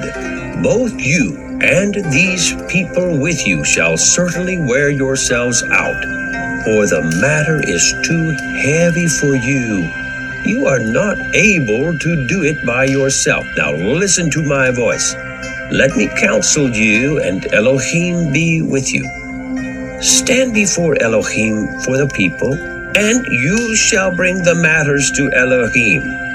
And you shall warn them of the laws and the Torah, and show them the way in which they should walk and the work which they do. But you yourself seek out from all the people able men who revere Elohim, men of truth, hating unfair gain, and place them over them to be rulers of thousands, rulers of hundreds, rulers of 50s, and rulers of 10s. And they shall rightly rule the people at all times. And it shall be that they bring every great matter to you, but they themselves rightly rule every small matter. So make it lighter for yourself, for they shall bear with you. If you do this word, and Elohim shall command you, then you shall be able to stand, and all this people also go to their place in peace. And Moshe listened to the voice of his father-in-law, and did all that he said. And Moshe chose able men out of all Yisrael, and made them heads over the people, rulers of thousands, rulers of hundreds, rulers of 50s, and rulers of 10s. And they rightly ruled the people at all times. The hard matters they brought to Moshe, but they rightly ruled every small matter themselves. And Moshe sent off his father-in-law, and he went away to his own land.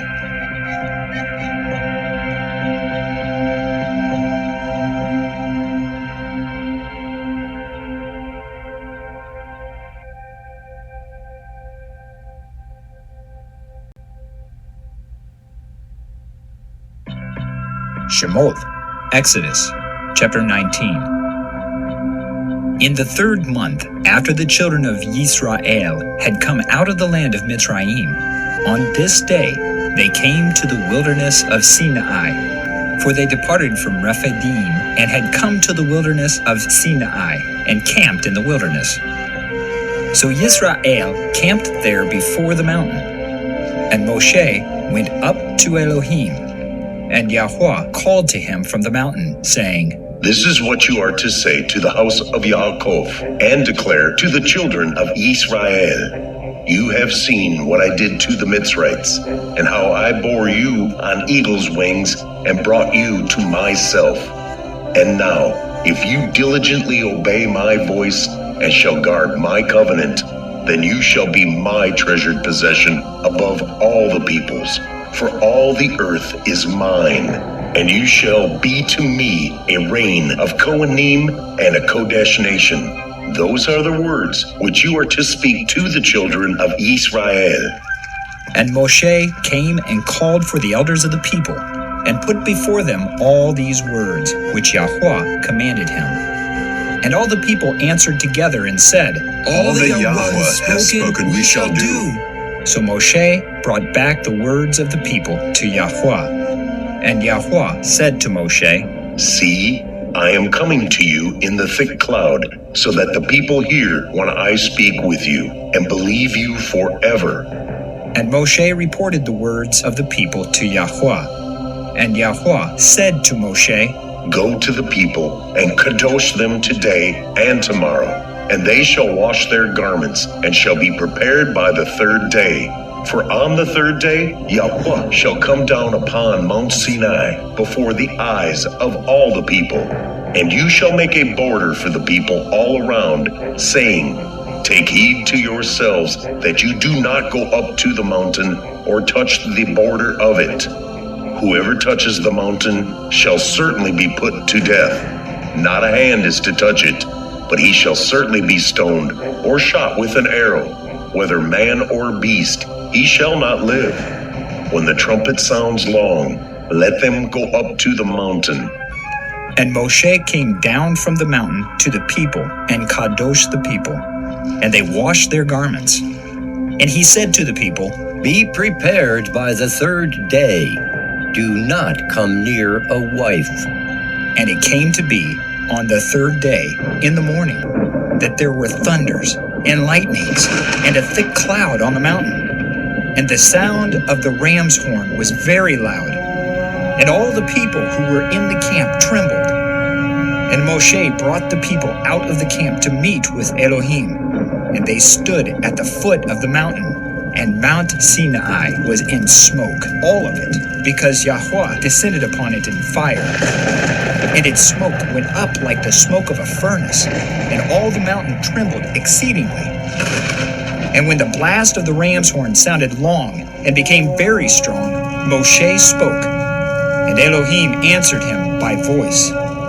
And Yahuwah came down upon Mount Sinai, on the top of the mountain.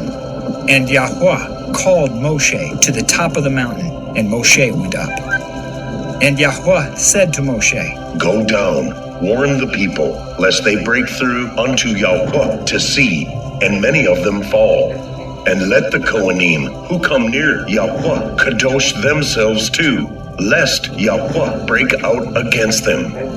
And Moshe said to Yahuwah, The people are not able to come up to Mount Sinai, for you warned us, saying, Make a border around the mountain and kadosh it.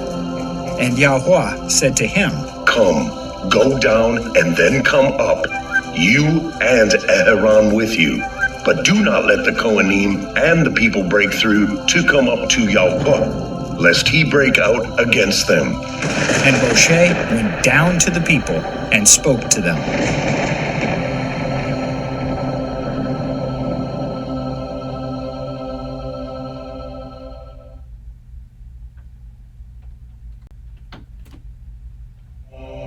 Shemot, Exodus, chapter 20.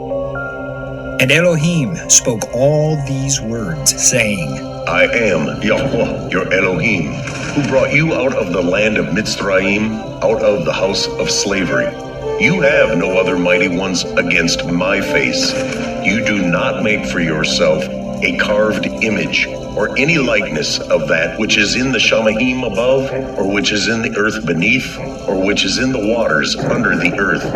You do not bow down to them, nor serve them. For I, Yahuwah, your Elohim, am a jealous El, visiting the wickedness of the fathers on the children to the third and fourth generations of those who hate me, but showing kindness to thousands, to those who love me and guard my commands. You do not bring the name of Yahuwah, your Elohim, to naught, for Yahuwah does not leave the one unpunished who brings his name to naught. Remember the Shabbath day, to kadosh it. 6 days you labor, and shall do all your work. But the seventh day is a Shabbath of Yahuwah, your Elohim. You do not do any work, you, nor your son, nor your daughter, nor your male servant, nor your female servant, nor your cattle, nor your stranger who is within your gates. For in 6 days Yahuwah made the Shamahim and the earth, the sea, and all that is in them, and rested the seventh day. Therefore Yahuwah barak the Shabbath day and kadosh it.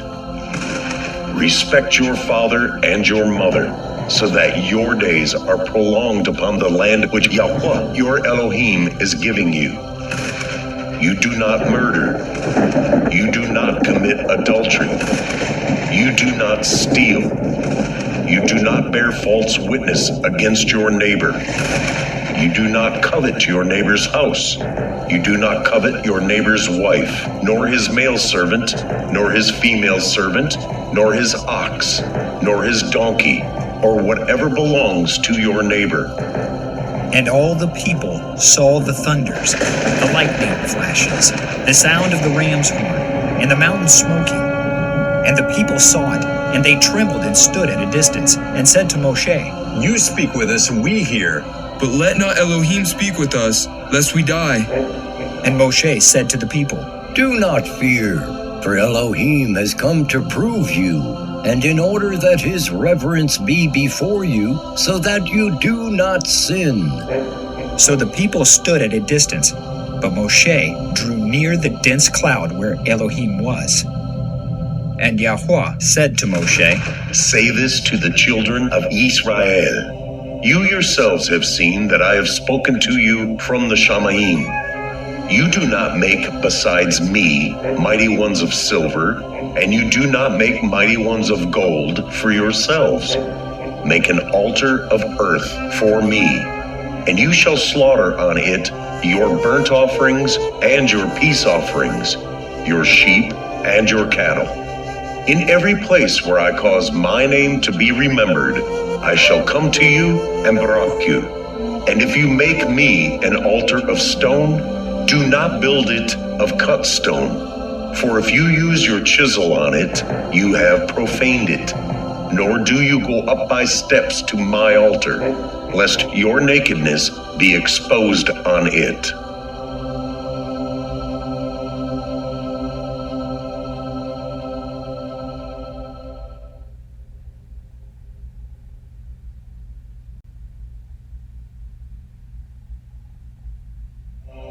Shemoth, Exodus, chapter 21. And these are the right rulings which you are to put before them. When you buy an Ivri servant, he serves 6 years, and in the 7th he goes out free for naught. If he comes in by himself, he goes out by himself. If he comes in married, then his wife shall go out with him. If his master has given him a wife, and she has borne him sons or daughters, the wife and her children are her master's, and he goes out by himself. And if the servant truly says, I love my master, my wife, and my children, let me not go out free, then his master shall bring him before Elohim, and shall bring him to the door, or to the doorpost, and his master shall pierce his ear with an awl, and he shall serve him forever. And when a man sells his daughter to be a female servant, she does not go out as the male servants do. If she is displeasing in the eyes of her master who has engaged her to himself, then he shall let her be ransomed. He shall have no authority to sell her to a foreign people because of him deceiving her. And if he has engaged her to his son, he is to do to her as is the right of daughters. If he takes another, her food, her covering, and her marriage rights are not to be diminished. And if he does not do these three for her, then she shall go out for naught without silver. He who strikes a man so that he dies shall certainly be put to death. But if he did not lie in wait, but Elohim delivered him into his hand, then I shall appoint for you a place where he is to flee. But when a man acts presumptuously against his neighbor to kill him by treachery, you are to take him, even from my altar, to die. And he who smites his father or his mother shall certainly be put to death. And he who kidnaps a man and sells him, or if he is found in his hand, shall certainly be put to death. And he who curses his father or his mother shall certainly be put to death. And when men strive together, and one smites the other with a stone or with his fist, and he does not die, but is confined to his bed, if he rises again and walks about outside with his staff, then he who smote him shall be innocent. He only pays for lost time and sees to it that he is completely healed. And when a man smites his male or female servant with a rod, so that he dies under his hand, he shall certainly be avenged. But if he remains alive a day or two, he is not avenged, for he is his property. And when men strive, and they shall smite a pregnant woman, and her children come out, yet there is no injury, he shall certainly be punished accordingly, as the woman's husband lays upon him, and he shall pay by the judges. But if there is injury, then you shall give life for life, eye for eye, tooth for tooth, hand for hand, foot for foot, burn for burn, wound for wound, lash for lash. And when a man smites the eye of his male or female servant and destroys it, he is to let him go free for the sake of his eye. And if he knocks out the tooth of his male or female servant, he is to let him go free for the sake of his tooth. And when an ox gores a man or a woman to death, then the ox shall certainly be stoned, and its flesh is not eaten, and the owner of the ox is innocent.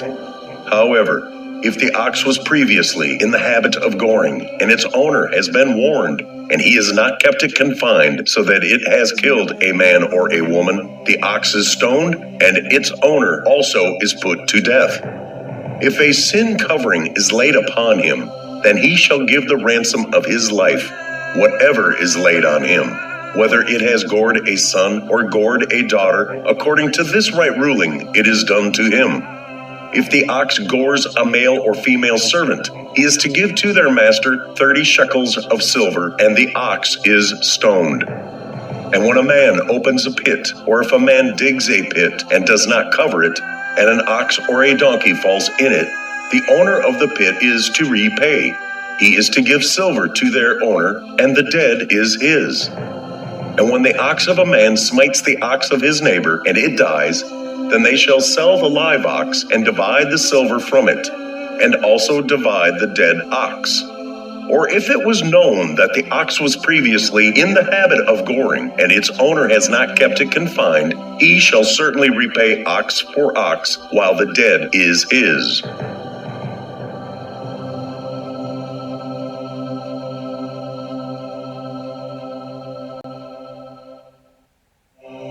Shemoth, Exodus, chapter 22. When a man steals an ox or a sheep and shall slaughter it or sell it, he repays 5 cattle for an ox and 4 sheep for a sheep. If the thief is found breaking in and he is smitten so that he dies, there is no guilt for his bloodshed. If the sun has risen on him, there is guilt for his bloodshed. He shall certainly repay. If he has not the means, then he shall be sold for his theft. If the theft is indeed found alive in his hand, whether it is an ox or donkey or sheep, he repays double.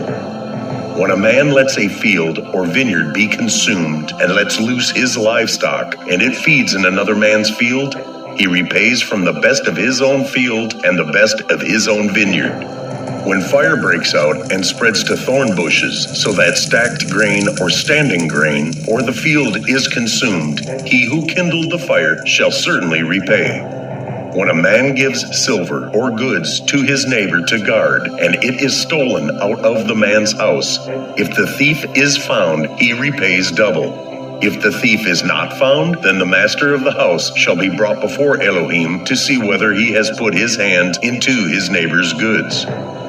For every matter of transgression, for ox, for donkey, for sheep, for garment, or for whatever is lost which another claims to be his, let the matter of them both come before Elohim, and whomever Elohim declares wrong repays double to his neighbor.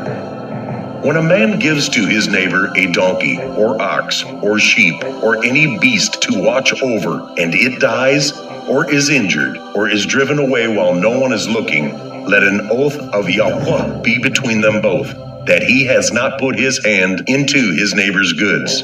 And the owner of it shall accept that, and he does not repay. But if it is indeed stolen from him, he repays to its owner. If it is torn to pieces, then let him bring it for evidence. He does not repay what was torn. And when a man borrows from his neighbor, and it is injured or dies while the owner of it is not present, he shall certainly repay. But if its owner was with it, he does not repay. If it was hired, he is entitled to the hire. And when a man entices a maiden who is not engaged and lies with her, he shall certainly pay the bride price for her to be his wife. If her father absolutely refuses to give her to him, he pays according to the bride price of maidens. Do not allow a practicer of witchcraft to live. Anyone lying with a beast shall certainly be put to death. He who slaughters to a mighty one, except to Yahuwah only, is put under the ban. Do not tread down a sojourner or oppress him, for you were sojourners in the land of Mitzrayim. Do not afflict any widow or fatherless child. If you do afflict them at all, if they cry out to me at all, I shall certainly hear their cry, and my wrath shall burn, and I shall slay you with the sword. Your wives shall be widows, and your children fatherless. If you do lend silver to any of my people, the poor among you, you are not to be like one that lends on interest to him. Do not lay interest on him. If you take your neighbor's garment as a pledge at all, you are to return it to him before the sun goes down, for that is his only covering. It is his garment for his skin. What does he sleep in? And it shall be that when he cries to me, I shall hear, for I show favor. Do not revile Elohim, nor curse a ruler of your people. Do not withhold your produce and your juice. Give me the firstborn of your sons. Likewise, you are to do with your oxen, with your sheep. It is to be with its mothers 7 days. On the 8th day, you give it to me. And you are Kodesh men to me, and you do not eat any meat which is torn to pieces in the field. You throw it to the dogs.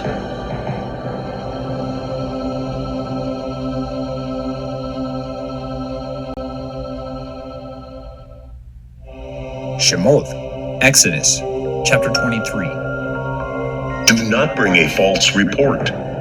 Do not put your hand with the wicked to be a malicious witness. Do not follow a crowd to do evil, nor bear witness in a strife, so as to turn aside after many, to pervert. And do not favor a poor man in his strife. When you meet your enemy's ox, or his donkey going astray, you shall certainly return it to him. When you see the donkey of him who hates you, lying under its burden, you shall refrain from leaving it to him. You shall certainly help him. Do not turn aside the right ruling of your poor in his strife. Keep yourself far from a false matter, and do not kill the innocent and the righteous. For I do not declare the wicked right, and do not take a bribe. For a bribe blinds the seeing one and twists the words of the righteous.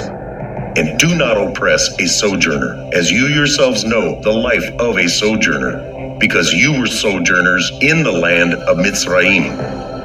And for 6 years you are to sow your land, and shall gather its increase. But the 7th year you are to let it rest, and shall leave it. And the poor of your people shall eat, and what they leave, the beasts of the field eat. Do the same with your vineyard and your olive yard. 6 days you are to do your work, and on the 7th day you rest, in order that your ox and your donkey might rest, and the son of your female servant and the sojourner be refreshed. And in all that I have said to you, take heed, and make no mention of the name of other mighty ones. Let it not be heard from your mouth. 3 times in the year you are to celebrate a festival to me. Guard the festival of Metzoth. 7 days you eat unleavened bread as I commanded you, at the time appointed in the month of Aviv. For in it you came out of Mitzrayim, and do not appear before me empty-handed. And the festival of the harvest, the first fruits of your labors which you have sown in the field, and the festival of the ingathering at the outgoing of the year, when you have gathered in the fruit of your labors from the field. 3 times in the year, all your males are to appear before the Adon Yahuwah. Do not offer the blood of my slaughtering with leavened bread, and the fat of my festival shall not remain until morning. Bring the first of the first fruits of your land into the house of Yahuwah your Elohim. Do not cook a young goat in its mother's milk. See, I am sending a messenger before you to guard you in the way and to bring you into the place which I have prepared. Be on guard before him and obey his voice. Do not rebel against him, for he is not going to pardon your transgression, for my name is in him. But if you diligently obey his voice and shall do all that I speak, then I shall be an enemy to your enemies and a distresser to those who distress you. For my messenger shall go before you and shall bring you in to the Amorites and Hittites and the Perizzites and the Canaanites and the Hivites and the Jebusites, and I shall cut them off. Do not bow down to their mighty ones, nor serve them, nor do according to their works. But without fail, overthrow them, and without fail, break down their pillars. And you shall serve Yahuwah your Elohim, and he shall barak your bread and your water, and I shall remove sickness from your midst. None shall miscarry or be barren in your land. I shall fill the number of your days. I shall send my fear before you, and cause confusion among all the people to whom you come, and make all your enemies turn their backs to you. And I shall send hornets before you, which shall drive out the Hivite, the Canaanite, and the Hittite from before you. I shall not drive them out from before you in 1 year, lest the land become a waste, and the beast of the field become too numerous for you. Little by little I shall drive them out from before you, until you have increased and you inherit the land. And I shall appoint your border from the sea of reeds to the sea of the Pelishtites, and from the wilderness to the river. For I shall give the inhabitants of the land into your hand, and you shall drive them out before you. Do not make a covenant with them, nor with their mighty ones. Let them not dwell in your land, lest they make you sin against me when you serve their mighty ones, when it becomes a snare to you.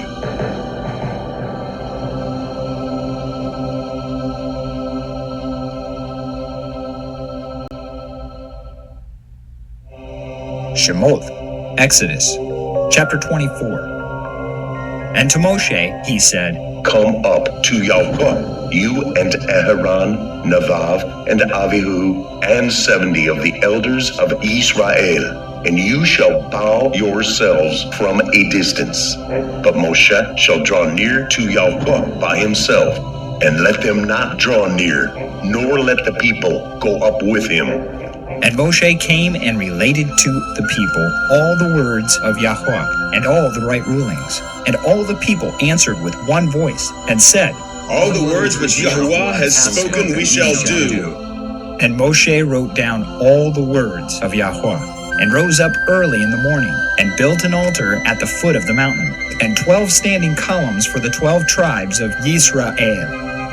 And he sent young men of the children of Yisrael, and they offered burnt offerings and slaughtered peace slaughterings of bulls to Yahuwah. And Moshe took half the blood and put it in basins, and half the blood he sprinkled on the altar. And he took the book of the covenant and read in the hearing of the people. And they said, All that Yahuwah has spoken we shall do and obey. And Moshe took the blood and sprinkled it on the people and said, See, the blood of the covenant which Yahuwah has made with you concerning all these words. And Moshe went up, also Aharon, Nadab, and Avihu, and 70 of the elders of Yisrael.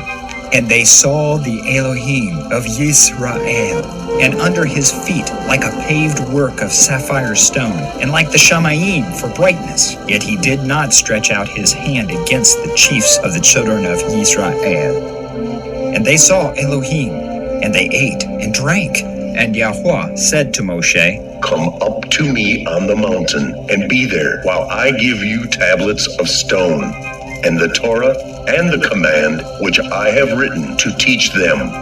And Moshe arose with his assistant, Yahushua, and Moshe went up to the mountain of Elohim. And he said to the elders, Wait here for us until we come back to you. And see, Aharon and Hur are with you. Whoever has matters, let him go to them. And Moshe went up into the mountain, and a cloud covered the mountain, and the esteem of Yahuwah dwelt on Mount Sinai. And the cloud covered it for 6 days. And on the 7th day he called to Moshe out of the midst of the cloud. And the appearance of the esteem of Yahuwah was like a consuming fire on the top of the mountain, before the eyes of the children of Yisrael. And Moshe went into the midst of the cloud, and went up into the mountain. And it came to be that Moshe was on the mountain 40 days and 40 nights.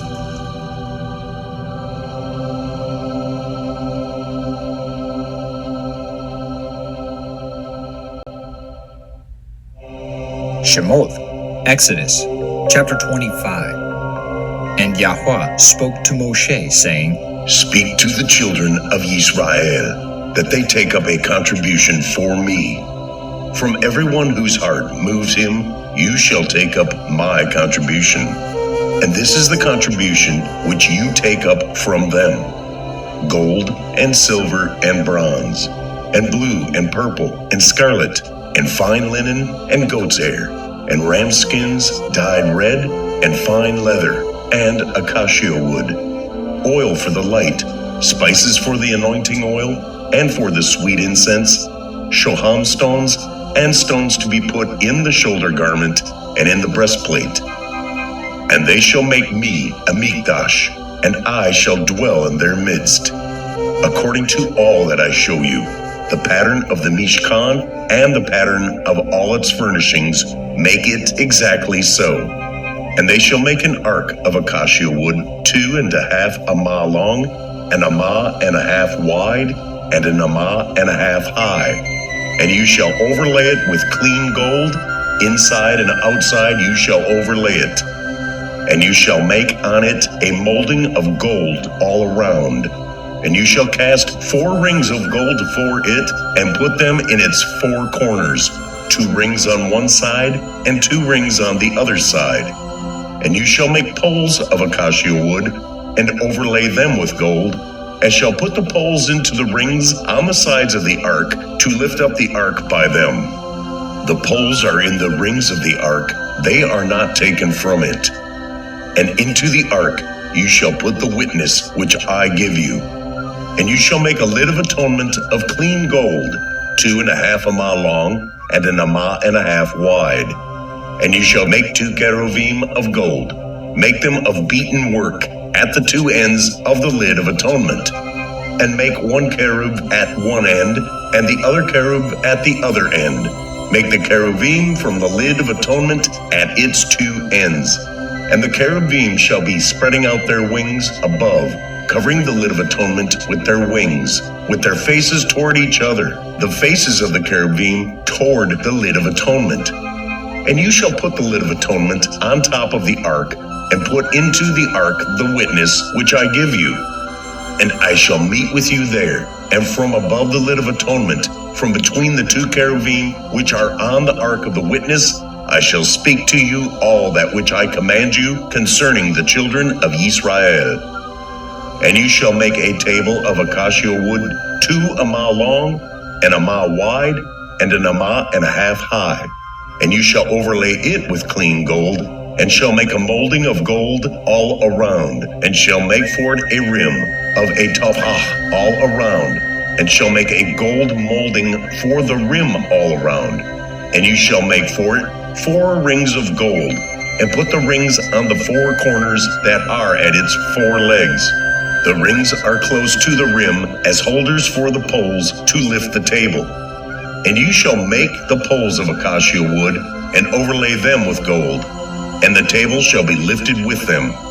And you shall make its dishes, and its ladles, and its jars, and its bowls for pouring. Make them of clean gold. And you shall put the showbread on the table before me continually. And you shall make a lampstand of clean gold. The lampstand is made of beaten work. Its base and its shaft, its cups, its ornamental knobs and blossoms are from it. And 6 branches shall come out of its sides. 3 branches of the lampstand out of one side, and 3 branches of the lampstand out of the other side.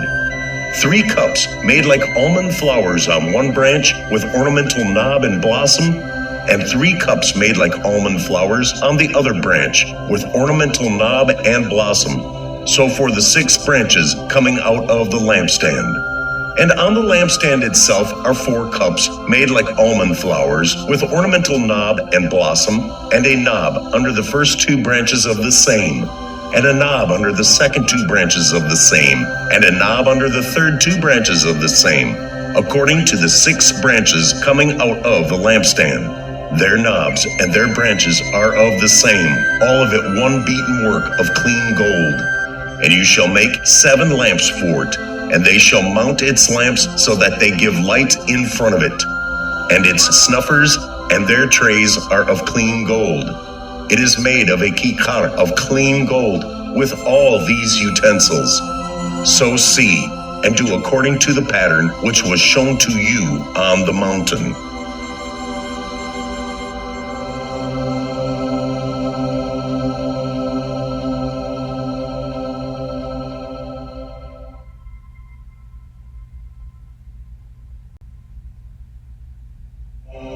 Shemoth, Exodus, chapter 26. And make the Mishkan with 10 curtains of fine woven linen, and blue and purple and scarlet. Make them with cherubim, the work of a skilled workman. The length of each curtain is 28 amah, and the width of each curtain 4 amah. All the curtains having one measure. 5 curtains are joined to each other, and 5 curtains are joined to each other. And you shall make loops of blue on the edge of the end on one curtain, and do the same on the edge of the end of the second curtain. Make 50 loops in the one curtain, and make 50 loops on the edge of the seam of the second curtain, the loops being opposite to each other. And you shall make 50 hooks of gold, and shall join the curtains together with the hooks, and the Mishkan shall be one. And you shall make curtains of goat's hair for a tent over the Mishkan. Make 11 curtains. The length of each curtain is 30 amah, and the width of each curtain 4 amah, one measure to the 11 curtains. And you shall join the 5 curtains by themselves, and the 6 curtains by themselves. And you shall double over the 6 curtains at the front of the tent. And you shall make 50 loops on the edge of the curtain that is outermost, and 50 loops on the edge of the second curtain. And you shall make 50 bronze hooks, and put the hooks into the loops, and join the tent together, and it shall be one. And the overlapping part of the rest of the curtains of the tent, The half curtain that remains shall hang over the back of the Mishkan, and an amah on one side, and an amah on the other side of what remains of the length of the curtains of the tent is to hang over the sides of the Mishkan, on this side and on that side, to cover it. And you shall make a covering of ram skins dyed red for the tent, and a covering of fine leather above that. And for the Mishkan you shall make the boards of acacia wood standing up. 10 amah is the length of a board, and an amah and a half the width of each board. 2 tenons in each board for binding one to another.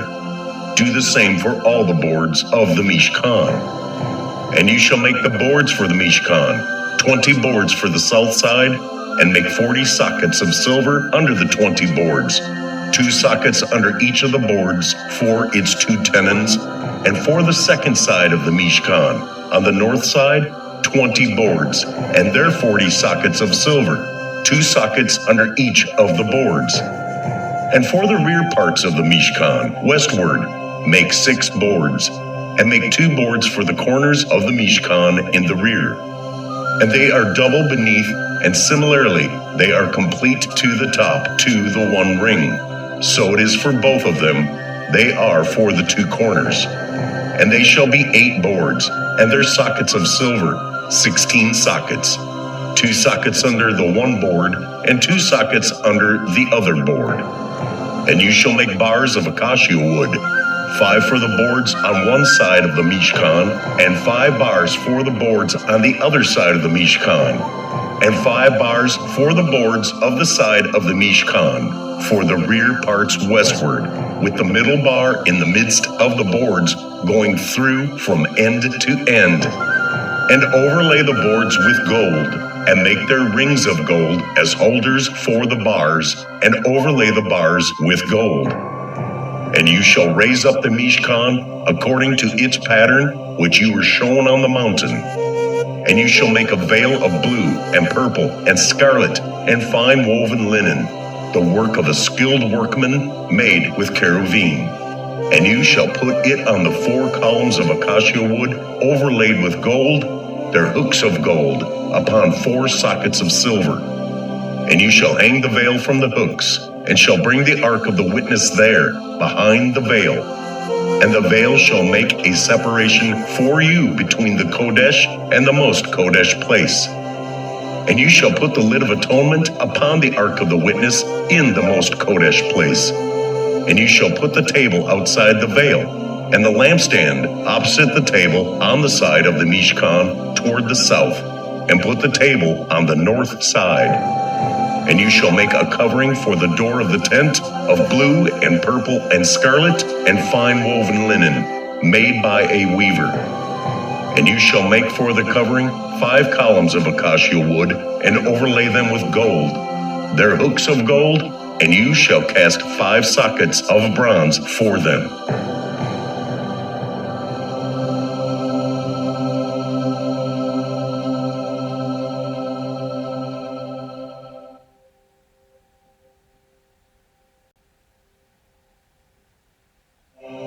Shemoth, Exodus, chapter 27. And you shall make an altar of acacia wood, 5 amah long and 5 amah wide. The altar is square, and its height 3 amah. And you shall make its horns on its 4 corners. Its horns are of the same. And you shall overlay it with bronze. And you shall make its pots to receive its ashes, and its shovels, and its basins, and its forks, and its fire holders. Make all its utensils of bronze. And you shall make a grating for it, a bronze network, and shall make on the network 4 bronze rings at its 4 corners, and shall put it under the rim of the altar beneath, so that the network is halfway up the altar. And you shall make poles for the altar, poles of acacia wood, and shall overlay them with bronze. And the poles shall be put in the rings, and the poles shall be on the 2 sides of the altar for lifting it. Make it hollow with boards, as it was shown to you on the mountain, so they are to make it. And you shall make the courtyard of the Mishkan, for the south side screens for the courtyard made of fine woven linen, 100 amah long for one side, and its 20 columns and their 20 sockets of bronze, the hooks of the columns and their bands of silver, and so for the north side in length, screens 100 long, with its 20 columns and their 20 sockets of bronze, and the hooks of the columns and their bands of silver. And the width of the courtyard on the west side, screens of 50 amah, with their 10 columns and their 10 sockets. And the width of the courtyard on the east side, 50 amah. And the screens on one side of the gate, 15 amah, with their 3 columns and their 3 sockets. And on the other side, screens of 15, with their 3 columns and their 3 sockets. And for the gate of the courtyard, a covering 20 amah long of blue and purple and scarlet and fine woven linen, made by a weaver, 4 columns and 4 sockets. All the columns around the courtyard have bands of silver, their hooks silver and their sockets bronze. The length of the courtyard is 100 amah, and the width 50 by 50, and the height 5 amah, woven of fine linen thread, and its sockets of bronze. All the utensils of the Mishkan for all its service, all its pegs, and all the pegs of the courtyard are bronze. And you are to command the children of Israel to bring you clear oil of pressed olives for the light, to cause the lamp to burn continually in the tent of appointment, outside the veil, which is before the witness. Aaron and his sons are to tend it from evening until morning before Yahuwah, a law forever to their generations from the children of Israel.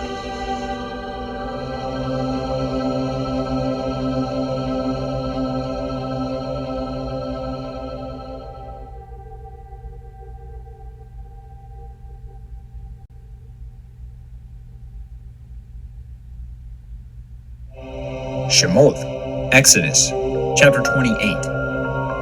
And you bring near Aaron your brother and his sons with him from among the children of Israel for serving as Cohen to me, Aaron, Nadav, and Avihu, Eleazar, and Ithamar, the sons of Aaron.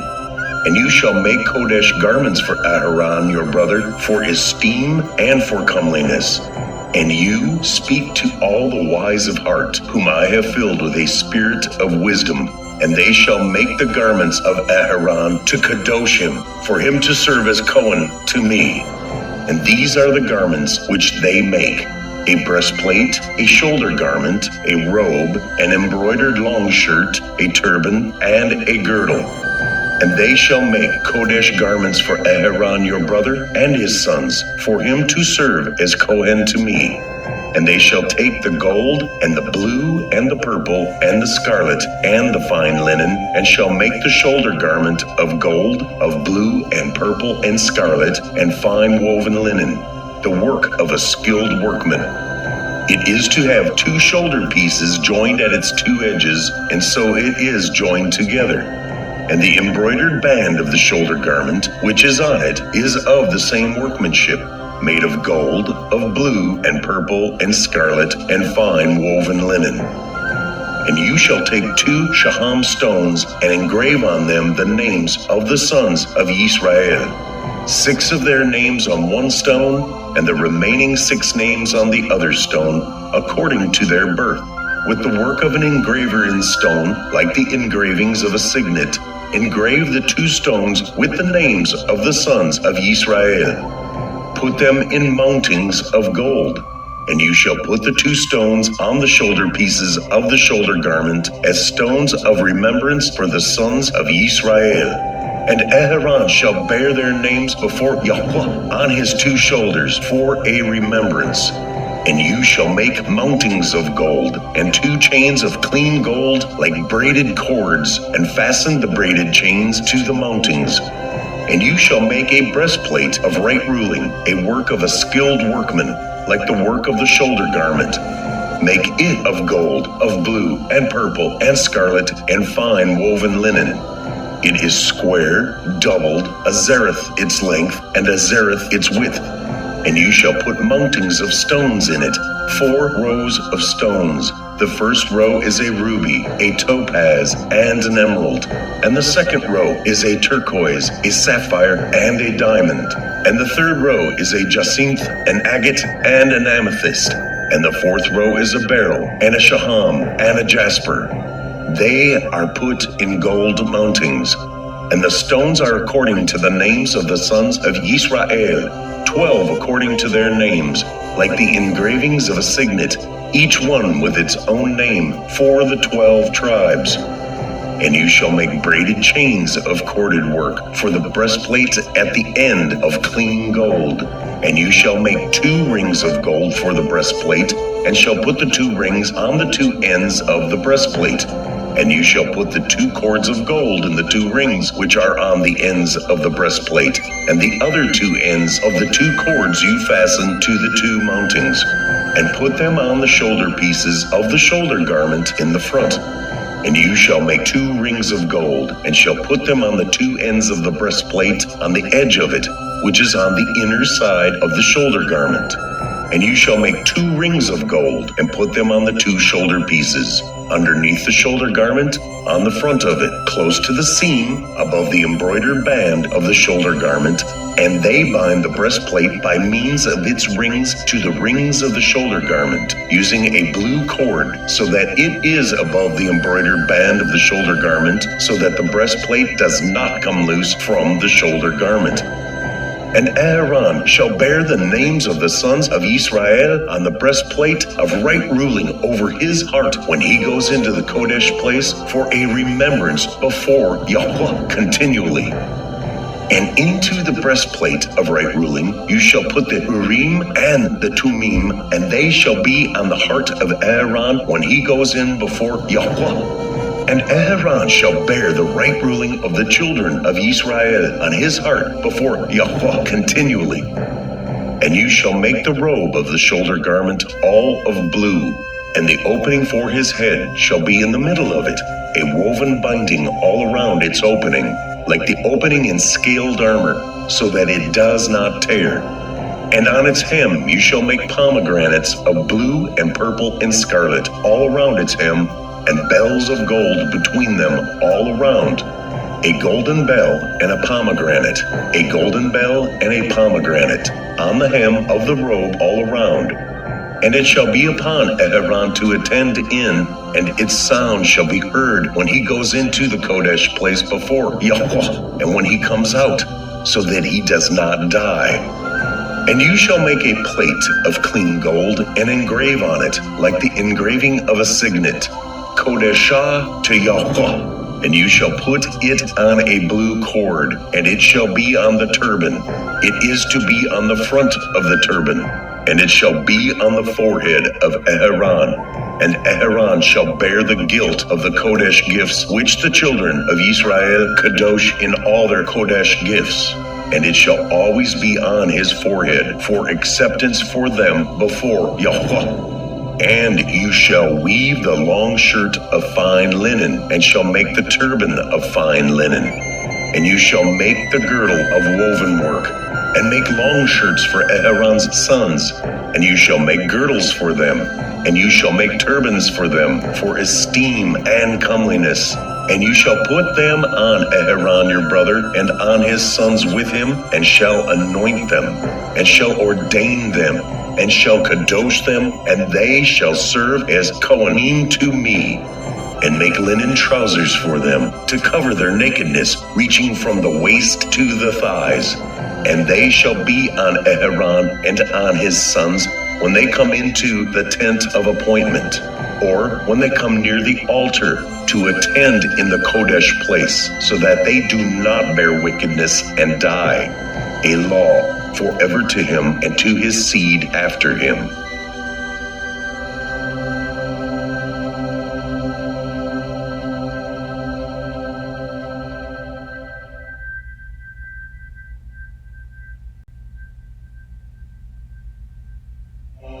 Shemoth, Exodus, chapter 29. And this is the task you shall do to them, to kadosh them, to serve me as Kohanim. Take 1 young bull and 2 rams, perfect ones, and unleavened bread, and unleavened cakes mixed with oil, and unleavened wafers anointed with oil. Make these of wheat flour, and you shall put them in 1 basket, and bring them in the basket, along with the bull and the 2 rams. Then you shall bring Aaron and his sons to the door of the tent of appointment, and wash them with water. And you shall take the garments, and shall put on Aaron the long shirt, and the robe of the shoulder garment, and the shoulder garment, and the breastplate, and shall gird him with the embroidered band of the shoulder garment, and shall put the turban on his head, and shall put the Kodesh sign of dedication on the turban, and shall take the anointing oil, and pour it on his head, and anoint him. Then you shall bring his sons, and put long shirts on them, and shall gird them with girdles, Aaron and his sons, and put the turbans on them, and the kahuna shall be theirs for an everlasting law. So you shall ordain Aaron and his sons, and you shall bring near the bull before the tent of appointment, and Aaron and his sons shall lay their hands on the head of the bull, and you shall slaughter the bull before Yahuwah by the door of the tent of appointment, and take some of the blood of the bull, and put it on the horns of the altar with your finger, and pour all the blood beside the base of the altar. And you shall take all the fat that covers the entrails, and the appendage on the liver, and the 2 kidneys, and the fat that is on them, and burn them on the altar. But the flesh of the bull, and its skin, and its dung, you shall burn with fire outside the camp. It is a sin offering. And take 1 ram, and Aaron and his sons shall lay their hands on the head of the ram. And you shall slaughter the ram, and you shall take its blood, and sprinkle it all around on the altar. And cut the ram in pieces, and wash its entrails, and its legs, and place them upon its pieces, and on its head. And you shall burn the entire ram on the altar. It is a burnt offering to Yahuwah. It is a sweet fragrance, an offering made by fire to Yahuwah. And you shall take the 2nd ram, and Aaron and his sons shall lay their hands on the head of the ram. And you shall slaughter the ram, and take some of its blood, and put it on the tip of the right ear of Aaron, and on the tip of the right ear of his sons, on the thumb of their right hand, and on the big toe of their right foot, and sprinkle the blood all around on the altar. And you shall take some of the blood that is on the altar, and some of the anointing oil, and sprinkle it on Aaron, and on his garments, and on his sons, and on the garments of his sons with him. And he and his garments shall be Kodesh, and his sons, and the garments of his sons with him. And you shall take the fat of the ram, and the fat tail, and the fat that covers the entrails, and the appendage on the liver, and the 2 kidneys, and the fat on them, and the right thigh. It is for a ram of ordination. And 1 loaf of bread, and 1 cake made with oil, and 1 thin cake from the basket of the unleavened bread that is before Yahuwah. And you shall put all these in the hands of Aaron and in the hands of his sons, and you shall wave them, a wave offering before Yahuwah. Then you shall take them from their hands, and burn them on the altar as a burnt offering, as a sweet fragrance before Yahuwah. It is an offering made by fire to Yahuwah. And you shall take the breast of the ram of Aaron's ordination, and wave it, a wave offering before Yahuwah, and it shall be your portion. And from the ram of ordination you shall kadosh the breast of the wave offering which is waved, and the thigh of the contribution which is raised, of that which is for Aaron, and of that which is for his sons. And it shall be from the children of Israel for Aaron and his sons by a law forever, for it is a contribution. And it is a contribution from the children of Israel from their peace offerings, their contribution to Yahuwah. And the Kodesh garments of Aaron are for his sons after him, to be anointed in them and to be ordained in them. The Kohen from his sons in his place, puts them on for 7 days when he enters the tent of appointment to attend in the Kodesh place. And take the ram of ordination and cook its flesh in a Kodesh place. And Aaron and his sons shall eat the flesh of the ram, and the bread that is in the basket by the door of the tent of appointment. And they shall eat those with which the atonement was made, to ordain them, to kadosh them. But let a stranger not eat them, because they are Kodesh. And if any of the flesh of the ordination offerings or of the bread be left over until the morning, then you shall burn up what is left over. It is not eaten, because it is Kodesh. And so you shall do to Aaron and his sons, according to all I have commanded you. 7 days you shall ordain them.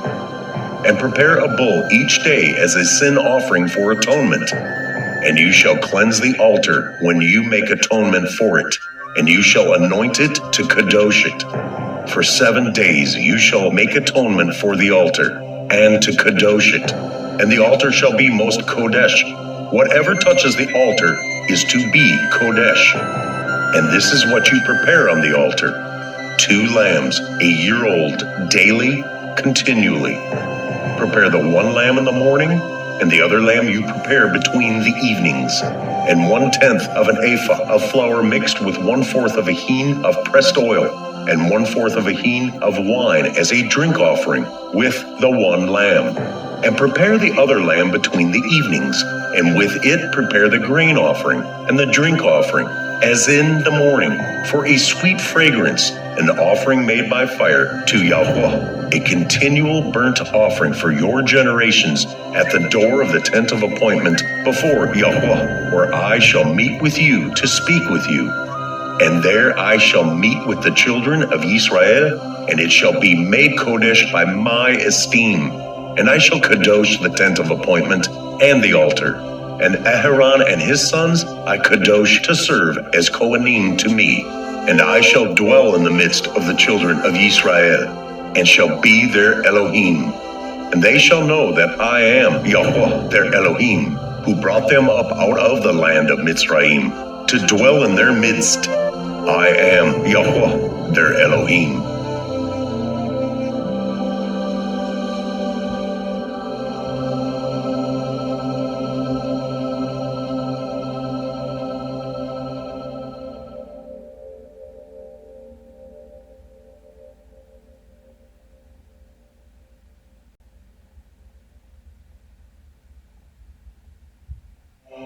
Shemoth, Exodus, chapter 30.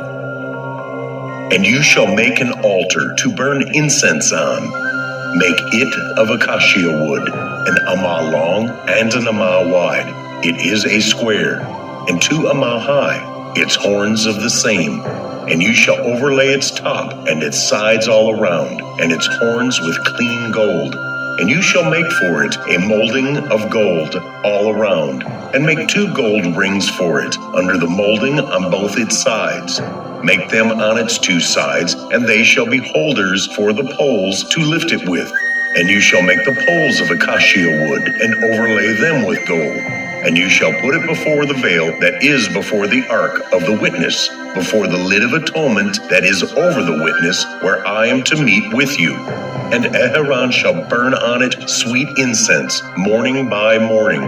As he tends the lamps, he shall burn incense on it. And when Aaron lights the lamps between the evenings, he shall burn incense on it, a continual incense before Yahuwah throughout your generations. Do not offer strange incense on it, or a burnt offering, or a grain offering, and do not pour a drink offering on it. And Aaron shall make atonement upon its horns once a year with the blood of the sin offering of atonement. Once a year he makes atonement upon it throughout your generations. It is most Kodesh to Yahuwah. And Yahuwah spoke to Moshe, saying, When you take the census of the children of Israel to register them, then each one shall give an atonement for his life to Yahuwah when you register them, so that there is no plague among them when you register them. Everyone among those who are registered is to give this, half a shekel, according to the shekel of the Kodesh place. 20 gerahs, being a shekel. The half shekel is the contribution to Yahuwah. Everyone passing over to be registered from 20 years old and above gives a contribution to Yahuwah. The rich does not give more, and the poor does not give less than half a shekel when you give a contribution to Yahuwah to make atonement for yourselves. And you shall take the silver for the atonement from the children of Israel and give it for the service of the tent of appointment. And it shall be to the children of Israel for a remembrance before Yahuwah to make atonement for yourselves.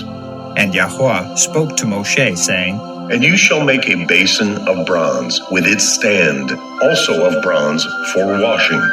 And you shall put it between the tent of appointment and the altar, and shall put water in it. And Aaron and his sons shall wash from it their hands and their feet.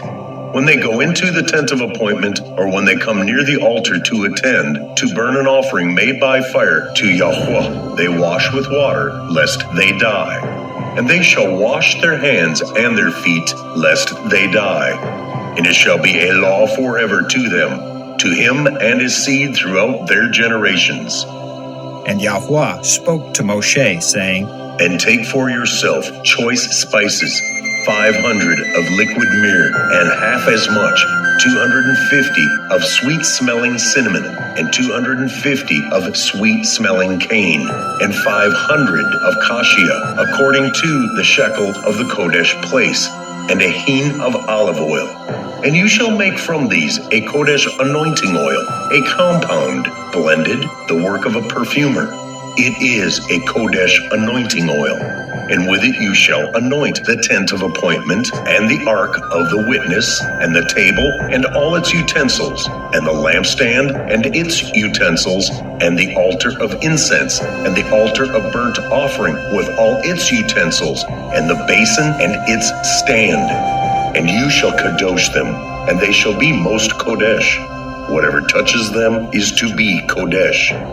And you shall anoint Aaron and his sons and kadosh them to serve as Kohanim to me.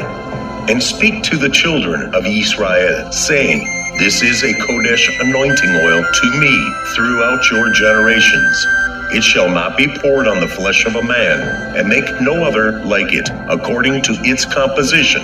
It is Kodesh to you. Whoever compounds like it, or whoever puts any of it on a stranger, shall be cut off from his people. And Yahuwah said to Moshe, Take sweet spices, fragrant gum, and cinnamon, and galbanum, and clear frankincense with these sweet spices, all in equal amounts. Then you shall make of these an incense, a compound, work of a perfumer, salted, clean, Kodesh. And you shall beat some of it very fine, and put some of it before the witness in the tent of appointment, where I meet with you. It is most Kodesh to you. And the incense which you make, do not make any for yourselves, according to its composition. It is Kodesh to you for Yahuwah. Whoever makes like it to smell it, he shall be cut off from his people.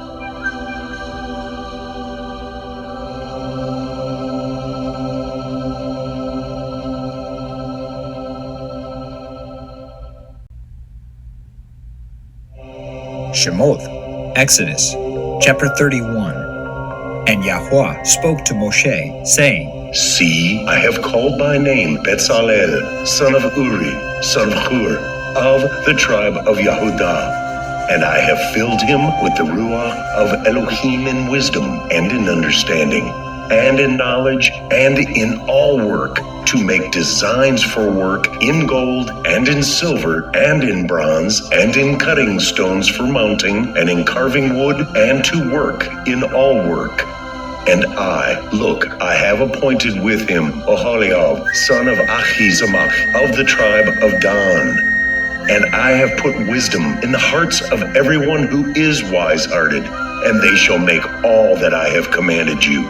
The tent of appointment, and the ark of the witness, and the lid of atonement that is on it, and all the utensils of the tent, and the table, and its utensils, and the clean gold lampstand, with all its utensils, and the altar of incense, and the altar of burnt offering, with all its utensils, and the basin, and its stand, and the woven garments, and the Kodesh garments for Aharon the Kohen, and the garments of his sons, for serving as Kohanim, and the anointing oil and sweet incense for the Kodesh place, according to all that I have commanded you, they are to do. And Yahuwah spoke to Moshe, saying, And you speak to the children of Israel, saying, My Shabbatot you are to guard by all means, for this is a sign between me and you throughout your generations, to know that I, Yahuwah, kadosh you. And you shall guard the Shabbat, for it is Kodesh to you. Everyone who profanes it shall certainly be put to death. For anyone who does work on it, that being shall be cut off from among his people. 6 days' work is done, and on the seventh is a Shabbat of rest, Kodesh to Yahuwah. Everyone doing work on the Shabbat day shall certainly be put to death. And the children of Israel shall guard the Shabbat to perform the Shabbat throughout their generations as an everlasting covenant between me and the children of Israel. It is a sign forever. For in 6 days Yahuwah made the Shamahim and the earth, and on the seventh day he rested and was refreshed. And when he had ended speaking with him on Mount Sinai, he gave Moshe 2 tablets of the witness, tablets of stone, written with the finger of Elohim.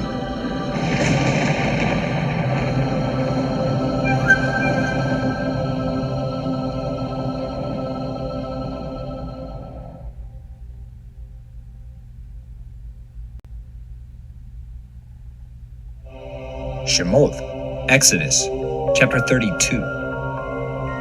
And when the people saw that Moshe was so long in coming down from the mountain, the people gathered together to Aharon and said to him, Arise, make us mighty ones who go before us. To this Moshe, the man who brought us up out of the land of Mitzrayim, we do not know what has become of him.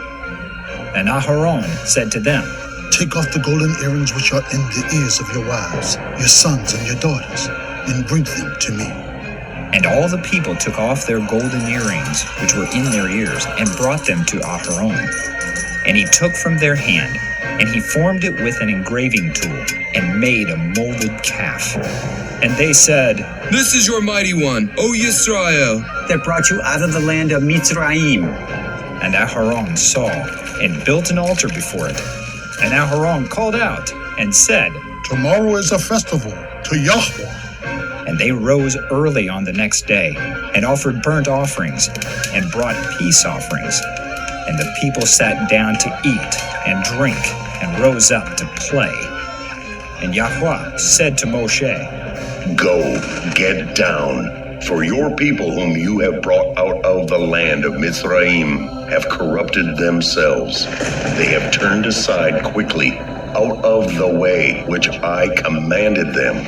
They have made themselves a molded calf, and have bowed themselves to it, and slaughtered to it, and said, This is your mighty one, O Yisrael, who brought you out of the land of Mitzrayim. And Yahuwah said to Moshe, I have seen this people, and see, it is a stiff-necked people. And now, let me alone, that my wrath might burn against them, and I consume them, and I make of you a great nation.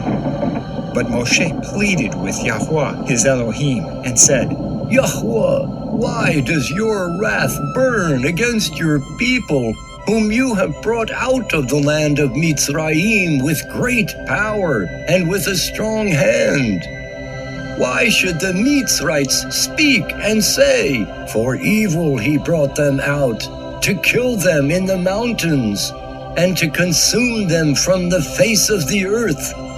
Turn from the heat of your wrath, and relent from this evil to your people.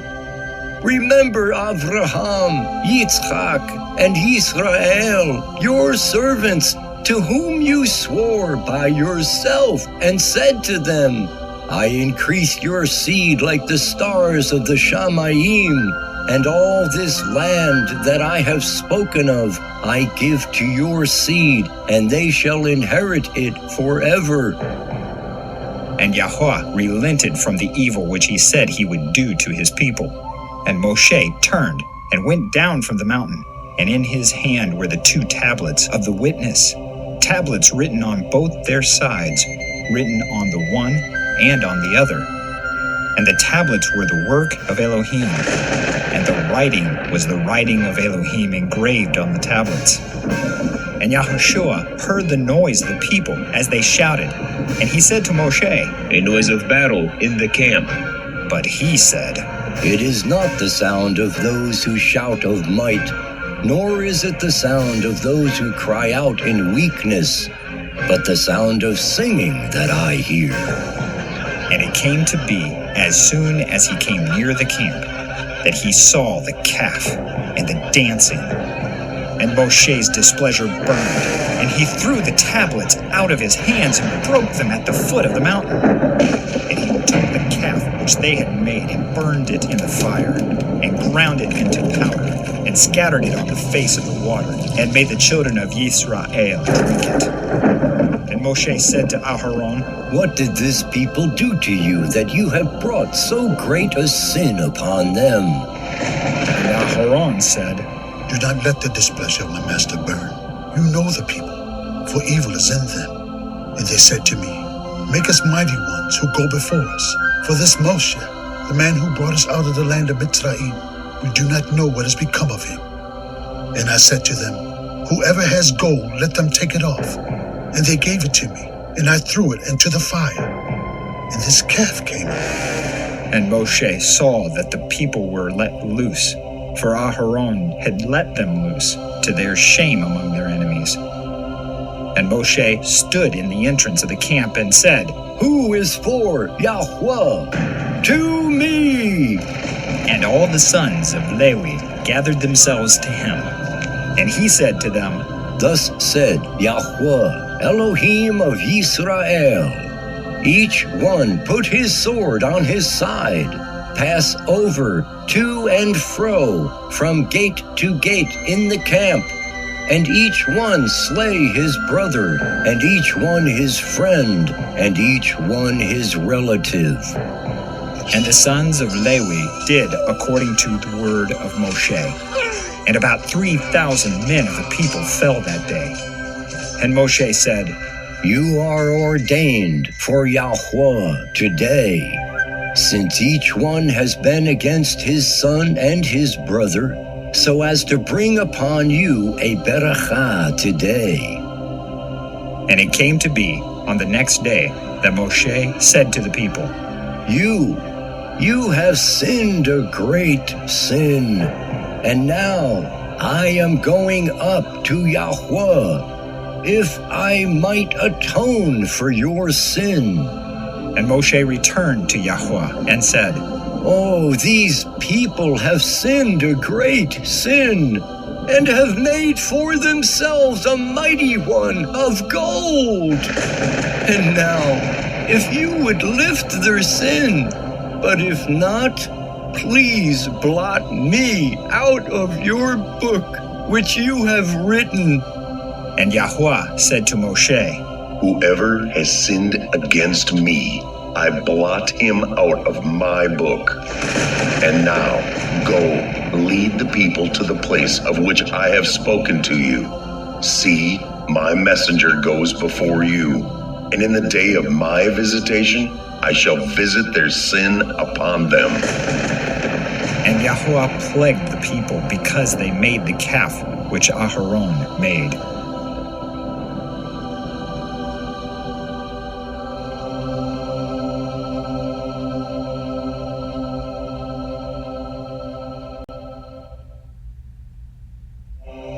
Shemoth, Exodus, chapter 33.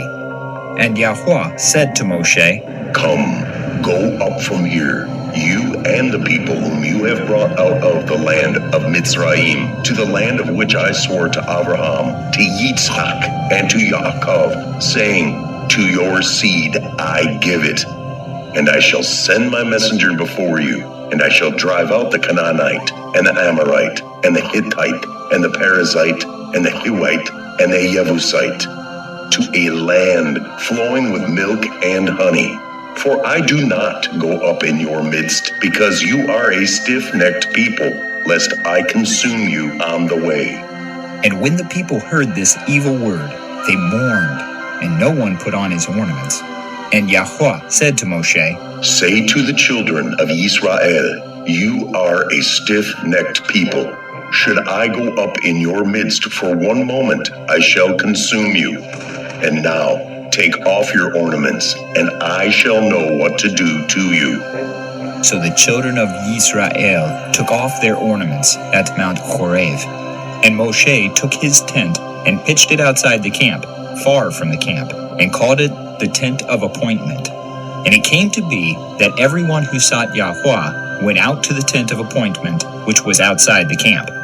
And it came to be whenever Moshe went out to the tent that all the people rose, and each man stood at his tent door and watched Moshe until he entered the tent.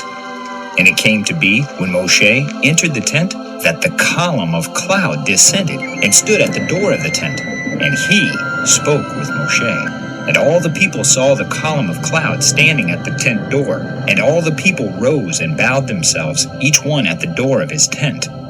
Thus Yahuwah spoke to Moshe face to face, as a man speaks to his friend, and he would return to the camp. But his servant Yahushua, son of Nun, a young man, did not leave the tent. And Moshe said to Yahuwah, See, you are saying to me, bring up this people, but you have not made known to me whom you would send with me.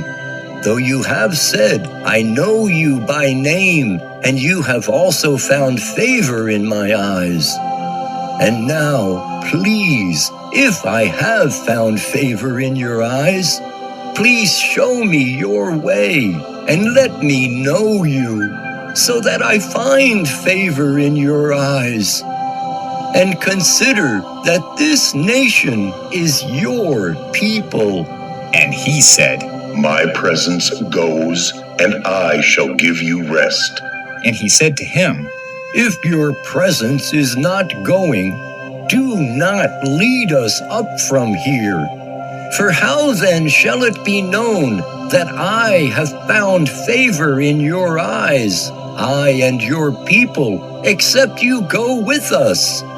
Then we shall be distinguished, I and your people, from all the people who are upon the face of the earth. And Yahuwah said to Moshe, Even this word you have spoken I shall do, for you have found favor in my eyes, and I know you by name. Then he said, Please, show me your esteem. And he said, I shall cause all my goodness to pass before you, and I shall proclaim the name of Yahuwah before you. And I shall favor him whom I favor, and shall have compassion on him whom I have compassion. But he said, You are unable to see my face, for no man sees me and lives. And Yahuwah said, See, there is a place with me, and you shall stand on the rock, and it shall be, while my esteem passes by, that I shall put you in the cleft of the rock, and cover you with my hand while I pass by. Then I shall take away my hand, and you shall see my back, but my face shall not be seen.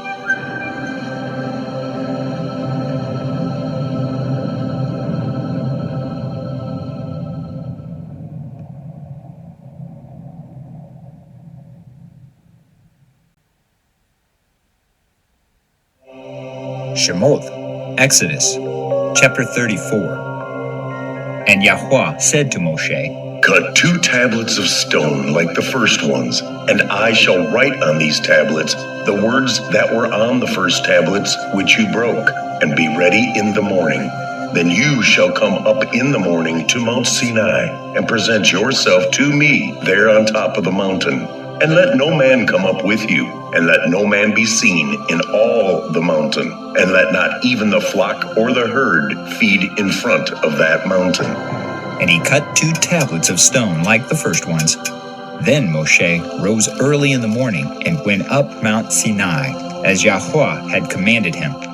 And he took 2 tablets of stone in his hand. And Yahuwah came down in the cloud and stood with him there, and proclaimed the name Yahuwah.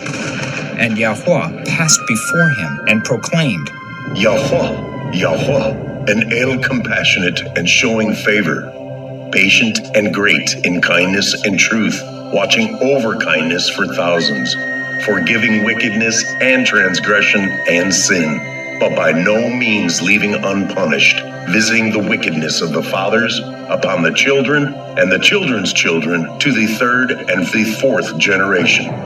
And Moshe hurried and bowed himself toward the earth and did obeisance and said, If now I have found favor in your eyes, O Yahuwah, I pray, let Yahuwah go on in our midst, even though we are a stiff-necked people, and forgive our wickedness and our sin, and take us as your inheritance.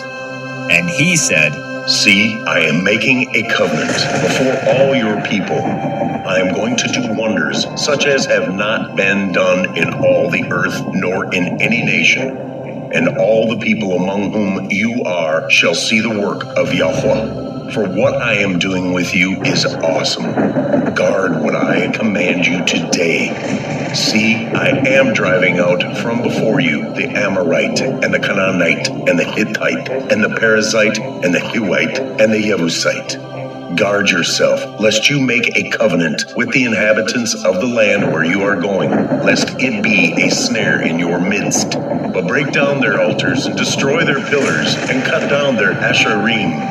For you do not bow yourselves to another mighty one. For Yahuwah, whose name is a jealous El, lest you make a covenant with the inhabitants of the land, and they whore after their mighty ones, and slaughter to their mighty ones. And one of them invites you, and you eat of his slaughterings, and you take of his daughters for your sons, and his daughters whore after their mighty ones, and make your sons whore after their mighty ones. Do not make a molded mighty one for yourselves.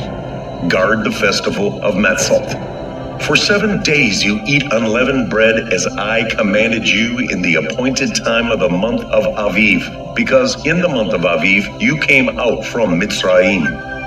Everyone opening the womb is mine, and every male firstborn among your livestock, whether bull or sheep, but the firstborn of a donkey you ransom with a lamb.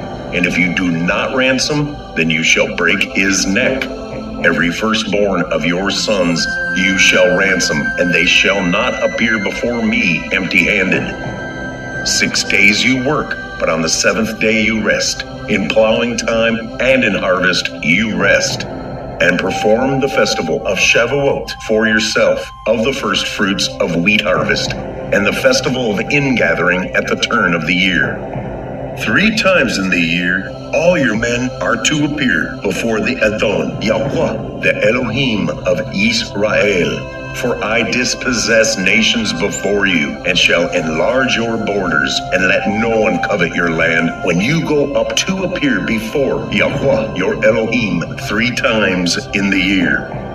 Do not offer the blood of my slaughtering with leaven, and do not let the slaughtering of the festival of the Pesach remain until morning. Bring the first of the firstfruits of your land to the house of Yahuwah, your Elohim. Do not cook a young goat in its mother's milk. And Yahuwah said to Moshe, Write these words, for according to the mouth of these words I have made a covenant with you and with Israel. And he was there with Yahuwah 40 days and 40 nights. He did not eat bread, and he did not drink water. And he wrote on the tablets the words of the covenant, the 10 words.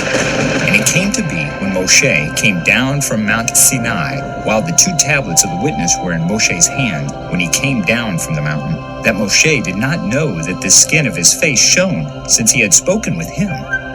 And Aharon and all the children of Israel looked at Moshe and saw the skin of his face shone, and they were afraid to come near him.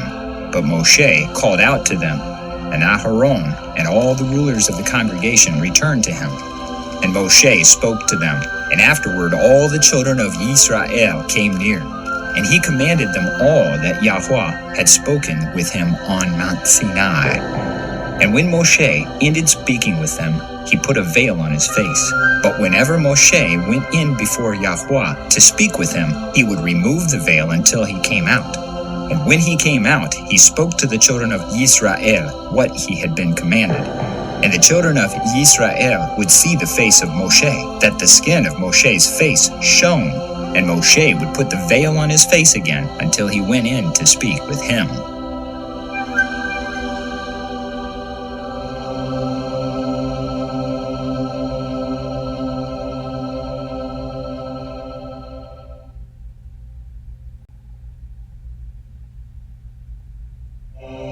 Shemoth, Exodus, chapter 35. And Moshe assembled all the congregation of the children of Israel, and said to them, These are the words which Yahuwah has commanded you to do. Work is done for 6 days, but on the 7th day it shall be Kodesh to you, a Shabbath of rest to Yahuwah. Anyone doing work on it is put to death. Do not kindle a fire in any of your dwellings on the Shabbath day.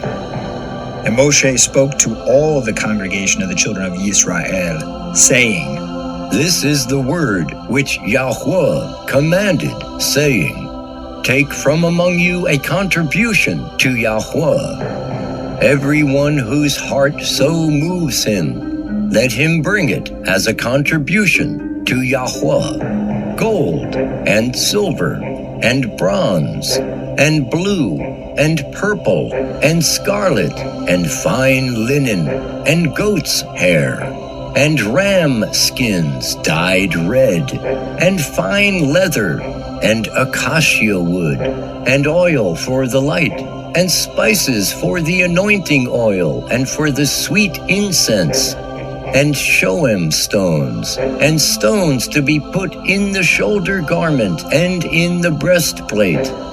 And let all the wise-hearted among you come, and make all that Yahuwah has commanded. The Mishkan, its tent and its covering, its hooks and its boards, its bars, its columns and its sockets, the ark and its poles, the lid of atonement and the veil of the covering, the table and its poles and all its utensils, and the showbread and the lampstand for the light, and its utensils and its lamps, and the oil for the light, and the incense altar and its poles, and the anointing oil, and the sweet incense, and the covering for the door at the entrance of the Mishkan, the altar of burnt offering with its bronze grating, its poles and all its utensils, the basin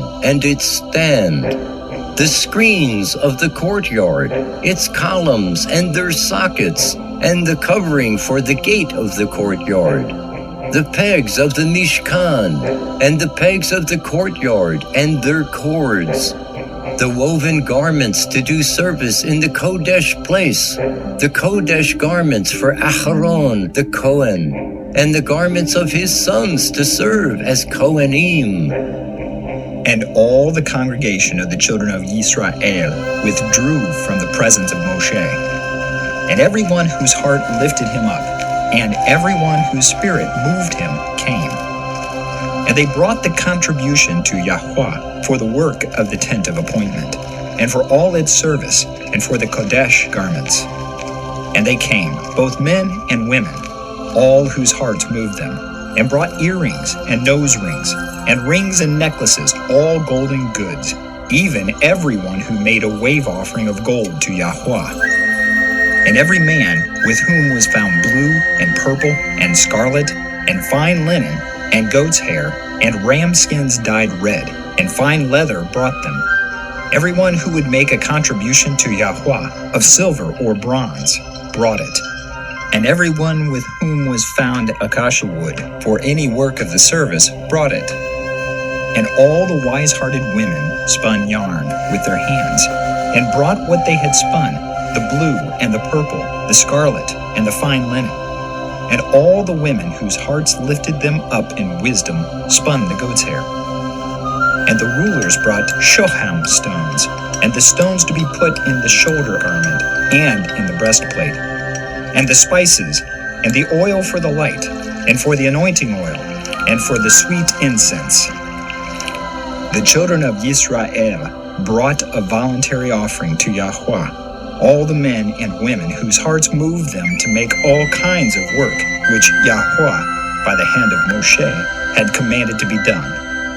And Moshe said to the children of Yisrael, See, Yahuwah has called by name Betzalel, son of Uri, son of Hur, of the tribe of Yehudah, and he has filled him with the Ruach of Elohim, in wisdom, in understanding, and in knowledge, and in all work, to make designs, to work in gold, and in silver, and in bronze, and in cutting of stones for mounting, and in carving wood, and to work in all workmanship of design.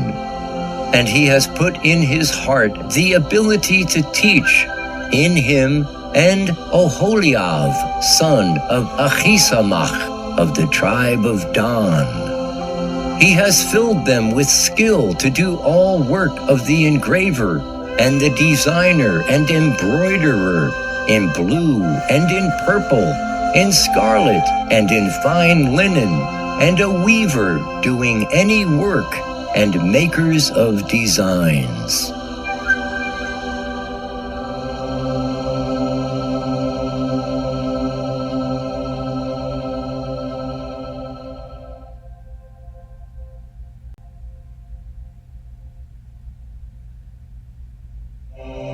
Shemoth, Exodus, chapter 36.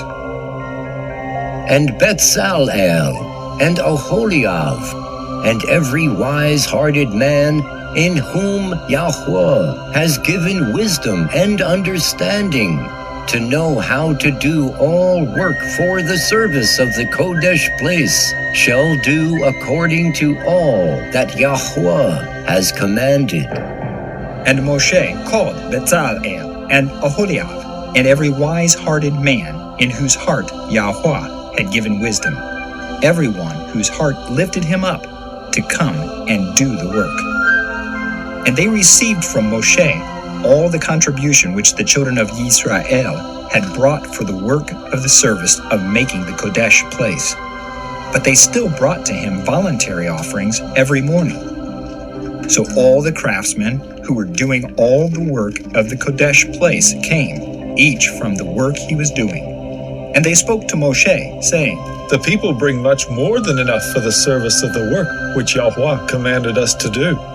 Then Moshe commanded, and they sent this word throughout the camp, saying, Let neither man nor woman do any more work for the contribution of the Kodesh place. And the people were withheld from bringing, for what they had was enough for all the work to be done, more than enough. Then all the wise-hearted ones among them who worked on the Mishkan made 10 curtains woven of fine linen, and blue and purple and scarlet. They made them with cherubim, the work of a skilled workman. The length of each curtain was 28 amah, and the width of each curtain 4 amah, all the curtains having one measure. And he joined 5 curtains, one to another, and the other 5 curtains he joined one to another. And he made loops of blue on the edge of the end of one curtain on the seam. The same he did on the edge of the end curtain of the second on the seam. 50 loops he made on one curtain, and 50 loops he made on the edge of the curtain on the seam of the second. The loops held one curtain to another. And he made 50 hooks of gold, and joined the curtains to each other with the hooks. And the Mishkan became one. And he made curtains of goat's hair for the tent over the Mishkan. He made 11 curtains. The length of each curtain was 30 amah, and the width of each curtain 4 amah, the 11 curtains having one measure. And he joined 5 curtains by themselves and 6 curtains by themselves. And he made 50 loops on the edge of the end curtain in one, and 50 loops he made on the edge of the curtain joining the second. And he made 50 bronze hooks to join the tent to be one. And he made a covering for the tent of ram skins dyed red, and a covering of fine leather above that. And for the Mishkan, he made boards of acacia wood standing up. The length of each board was 10 amah, and the width of each board an amah and a half. Each board had 2 tenons for binding one to another. So he did to all the boards of the Mishkan. And he made boards for the Mishkan, 20 boards for the south side. And he made 40 sockets of silver to go under the 20 boards, and 2 sockets under each of the boards for its 2 tenons. And for the other side of the Mishkan, for the north side, he made 20 boards. And there 40 sockets of silver, 2 sockets under the one board, and 2 sockets under the other board. And he made 6 boards for the west side of the Mishkan. And he made 2 boards for the 2 back corners of the Mishkan, and they were double beneath, and similarly they were complete to the top by 1 ring. So he did to both of them for the 2 corners. And there were 8 boards, and their silver sockets, 16 sockets, 2 sockets under each of the boards. And he made bars of acacia wood, 5 for the boards on one side of the Mishkan, and 5 bars for the boards on the other side of the Mishkan, and 5 bars for the boards of the Mishkan at the rear, westward. And he made the middle bar to pass through the boards from one end to the other. And he overlaid the boards with gold. And their rings he made of gold, to be holders for the bars, and overlaid the bars with gold. And he made a veil of blue and purple and scarlet, and fine worked linen. It was made with cherubim, the work of a skilled workman. And he made 4 columns of acacia wood for it, and overlaid them with gold, with their hooks of gold. And he cast 4 sockets of silver for them. And he made a covering for the tent door of blue and purple and scarlet and fine woven linen, made by a weaver. And its 5 columns with their hooks. And he overlaid their tops and their rings with gold. But their 5 sockets were of bronze.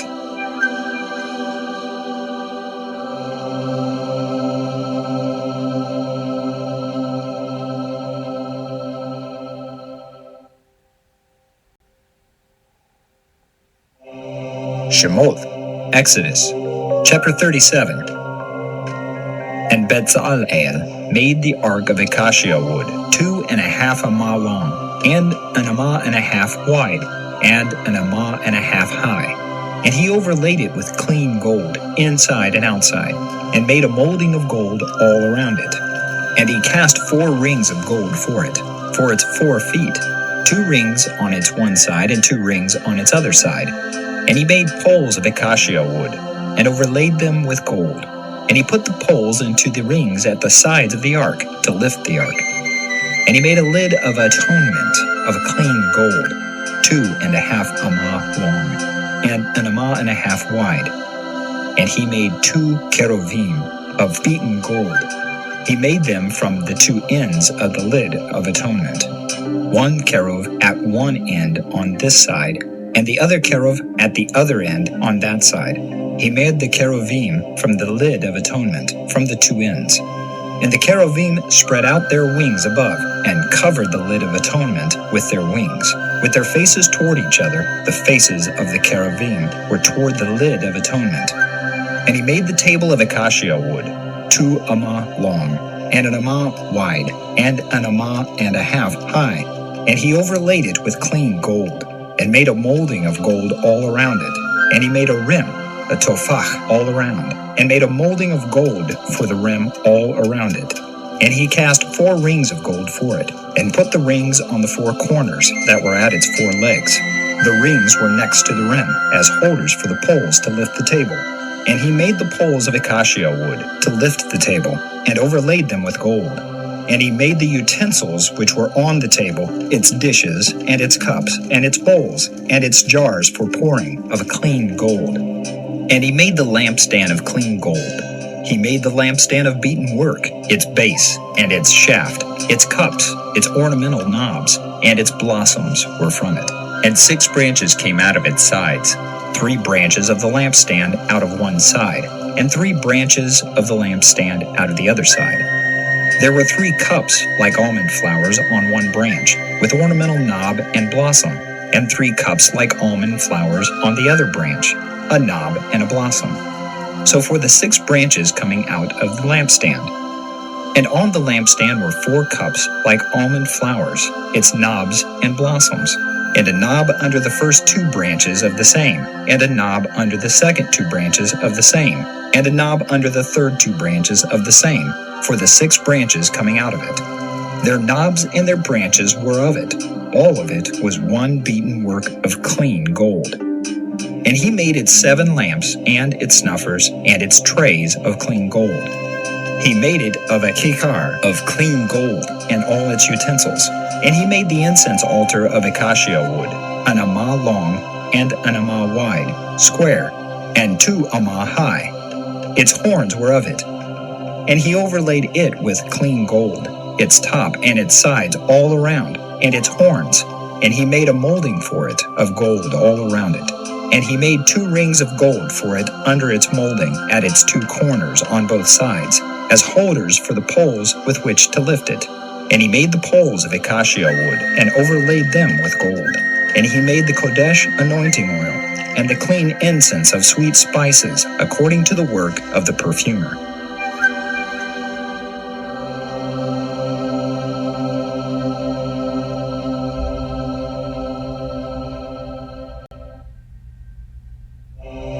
Shemoth, Exodus, chapter 38. And he made the altar of burnt offering of acacia wood, 5 amah long, and 5 amah wide, square, and 3 amah high. And he made its horns on its 4 corners. The horns were of it. And he overlaid it with bronze.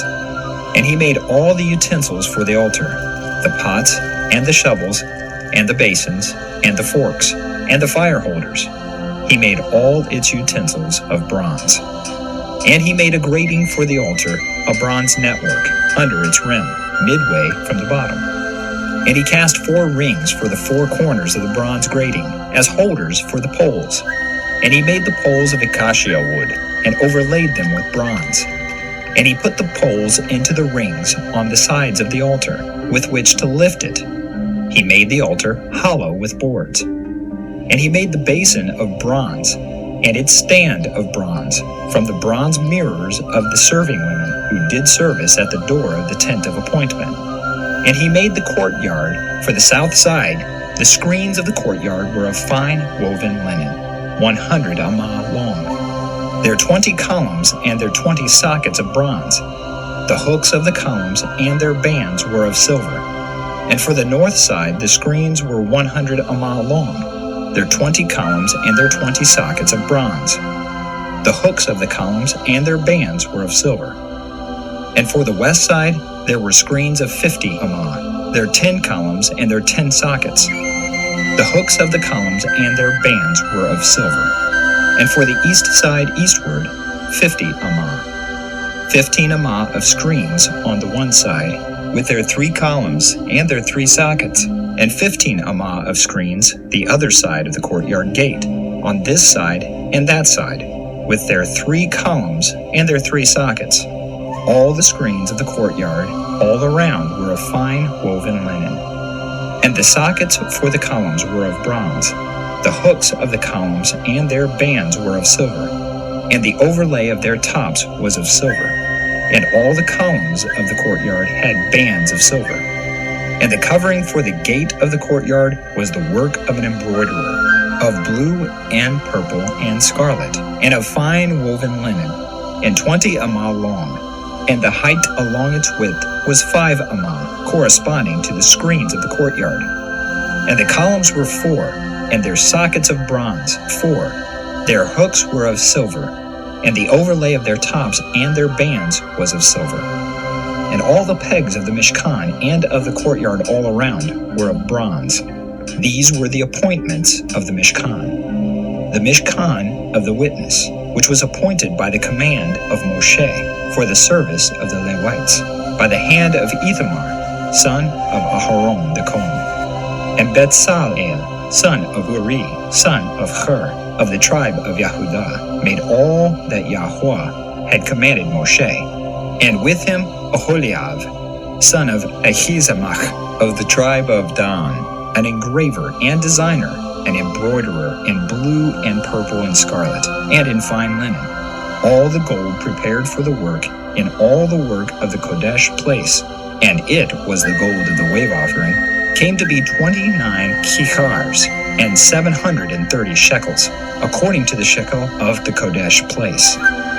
And the silver from the ones counted of the congregation was 100 kikars and 1,775 shekels, according to the shekel of the Kodesh place. A beka, half a shekel for a head, according to the shekel of the Kodesh place, for every one passing over to those counted, from 20 years old and above, for 603,550. And 100 kikars of silver were for casting the sockets of the Kodesh place, and the bases of the veil. 100 sockets from the 100 kikars, a kikar for each socket. And of the 1,775, he made hooks for the columns, and overlaid their tops, and made bands for them. And the bronze of the wave offering was 70 kikars, and 2,400 shekels. And with it he made the sockets for the door of the tent of appointment, and the bronze altar, and the bronze grating for it, and all the utensils for the altar, and the sockets for the courtyard all around, and the bases for the courtyard gate, and all the pegs for the Mishkan, and all the pegs for the courtyard all around.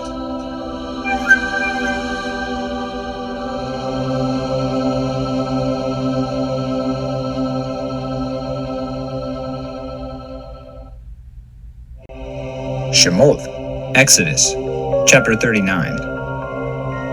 And of the blue and purple and scarlet they made woven garments, to do service in the Kodesh place. And they made the Kodesh garments, which were for Aharon, as Yahuwah had commanded Moshe. And he made the shoulder garment of gold, of blue, and purple, and scarlet, and of fine woven linen. And they beat out sheets of gold, and cut it into threads, to work it in with the blue, and purple, and scarlet, and the fine linen, the work of a skilled workman. They made shoulder pieces for it, to join it.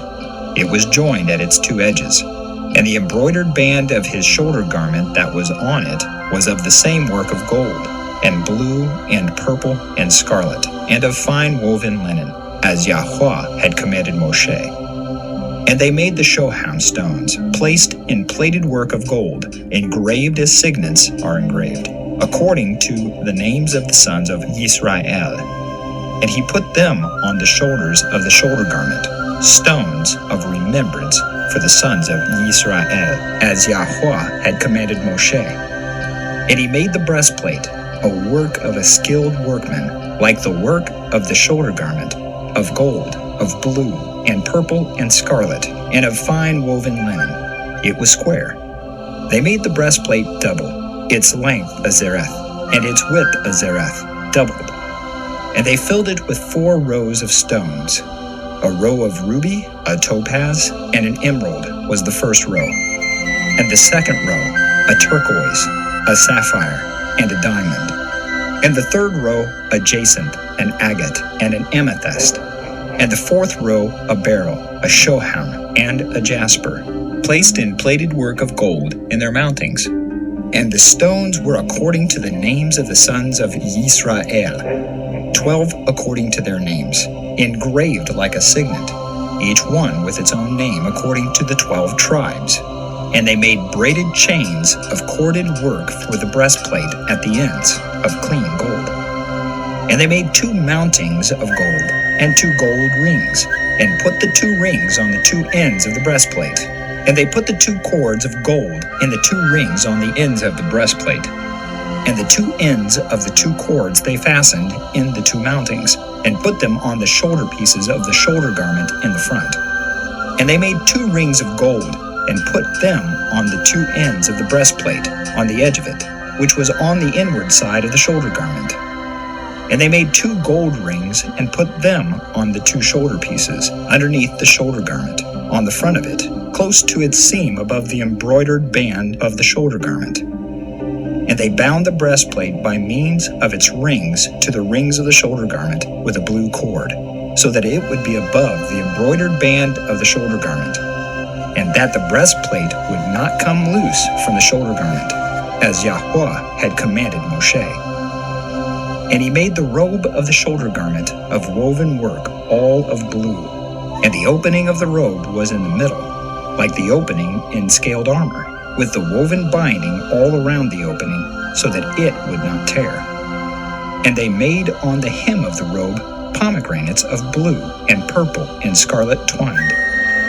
And they made bells of clean gold, and put the bells between the pomegranates on the hem of the robe, all around between the pomegranates. A bell and a pomegranate, a bell and a pomegranate, all around the hem of the robe, for the service, as Yahuwah had commanded Moshe. And they made the long shirt of fine linen, the work of a weaver for Aharon and his sons, and a turban of fine linen, and the turban ornaments of fine linen, and short trousers of fine woven linen, and a girdle of fine woven linen with blue and purple and scarlet, the work of an embroiderer, as Yahuwah had commanded Moshe. And they made the plate of the Kodesh sign of dedication of clean gold, and wrote on it an inscription like the engraving of a signet, Kodeshah to Yahuwah. And they put on it a blue cord to fasten it above on the turban, as Yahuwah had commanded Moshe. And all the work of the Mishkan, of the tent of appointment, was completed. And the children of Yisrael did according to all that Yahuwah had commanded Moshe, so they did.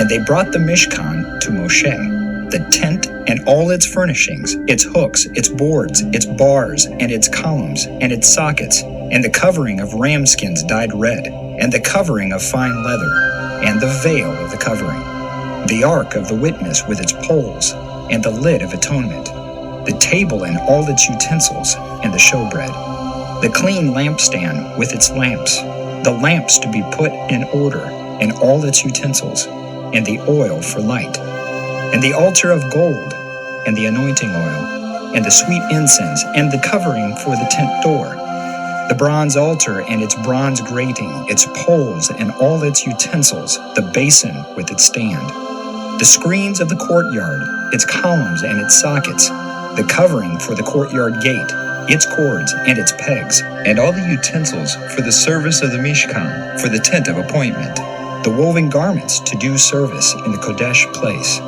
the Kodesh garments for Aharon the Kohen, and his sons' garments to serve as Kohanim, according to all that Yahuwah had commanded Moshe. So the children of Yisrael did all the work. And Moshe looked over all the work, and saw they did it as Yahuwah had commanded. So they had done, and Moshe baraked them.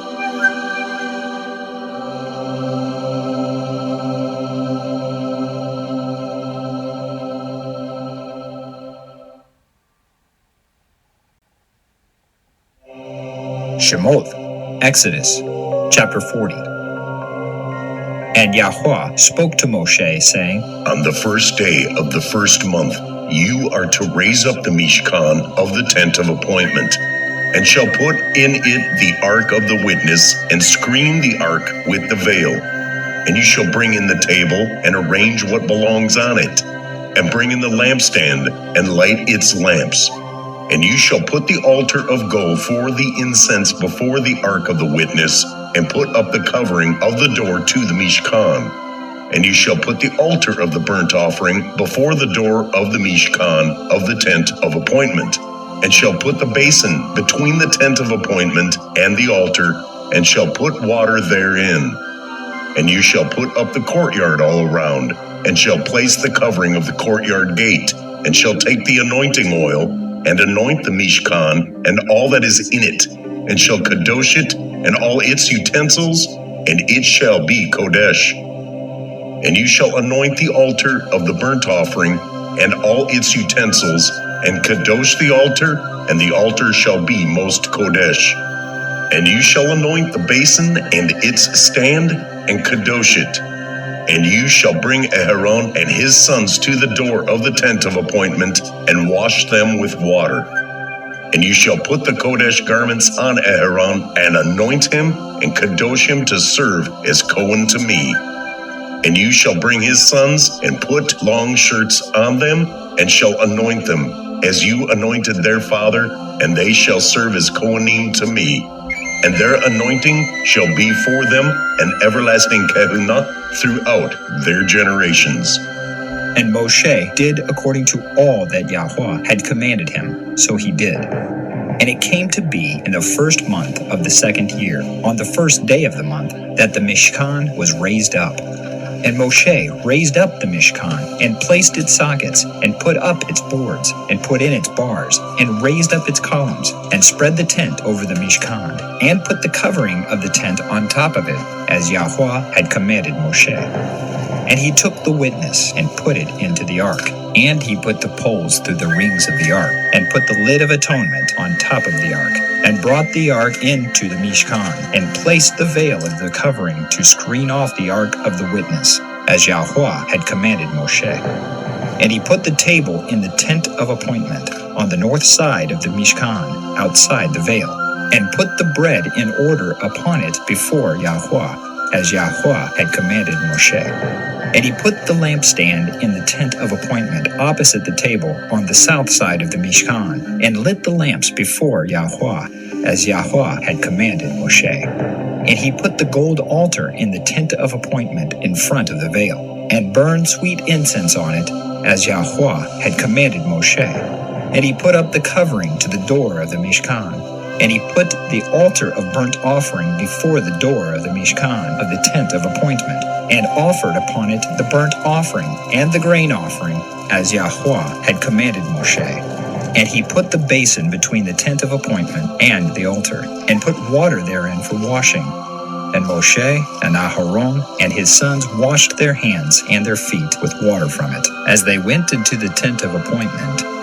And as they came near the altar, they would wash, as Yahuwah had commanded Moshe. And he raised up the courtyard all around the Mishkan and the altar, and placed the covering of the courtyard gate. And Moshe completed the work. And the cloud covered the tent of appointment, and the esteem of Yahuwah filled the Mishkan. And Moshe was not able to come into the tent of appointment, because the cloud dwelt on it. And the esteem of Yahuwah filled the Mishkan. And when the cloud was taken up from above the Mishkan, the children of Israel went onward in all their journeys. But if the cloud was not taken up, then they did not depart till the day that it was taken up. For the cloud of Yahuwah was on the Mishkan by day, and fire was on it by night, before the eyes of all the house of Israel in all their journeys.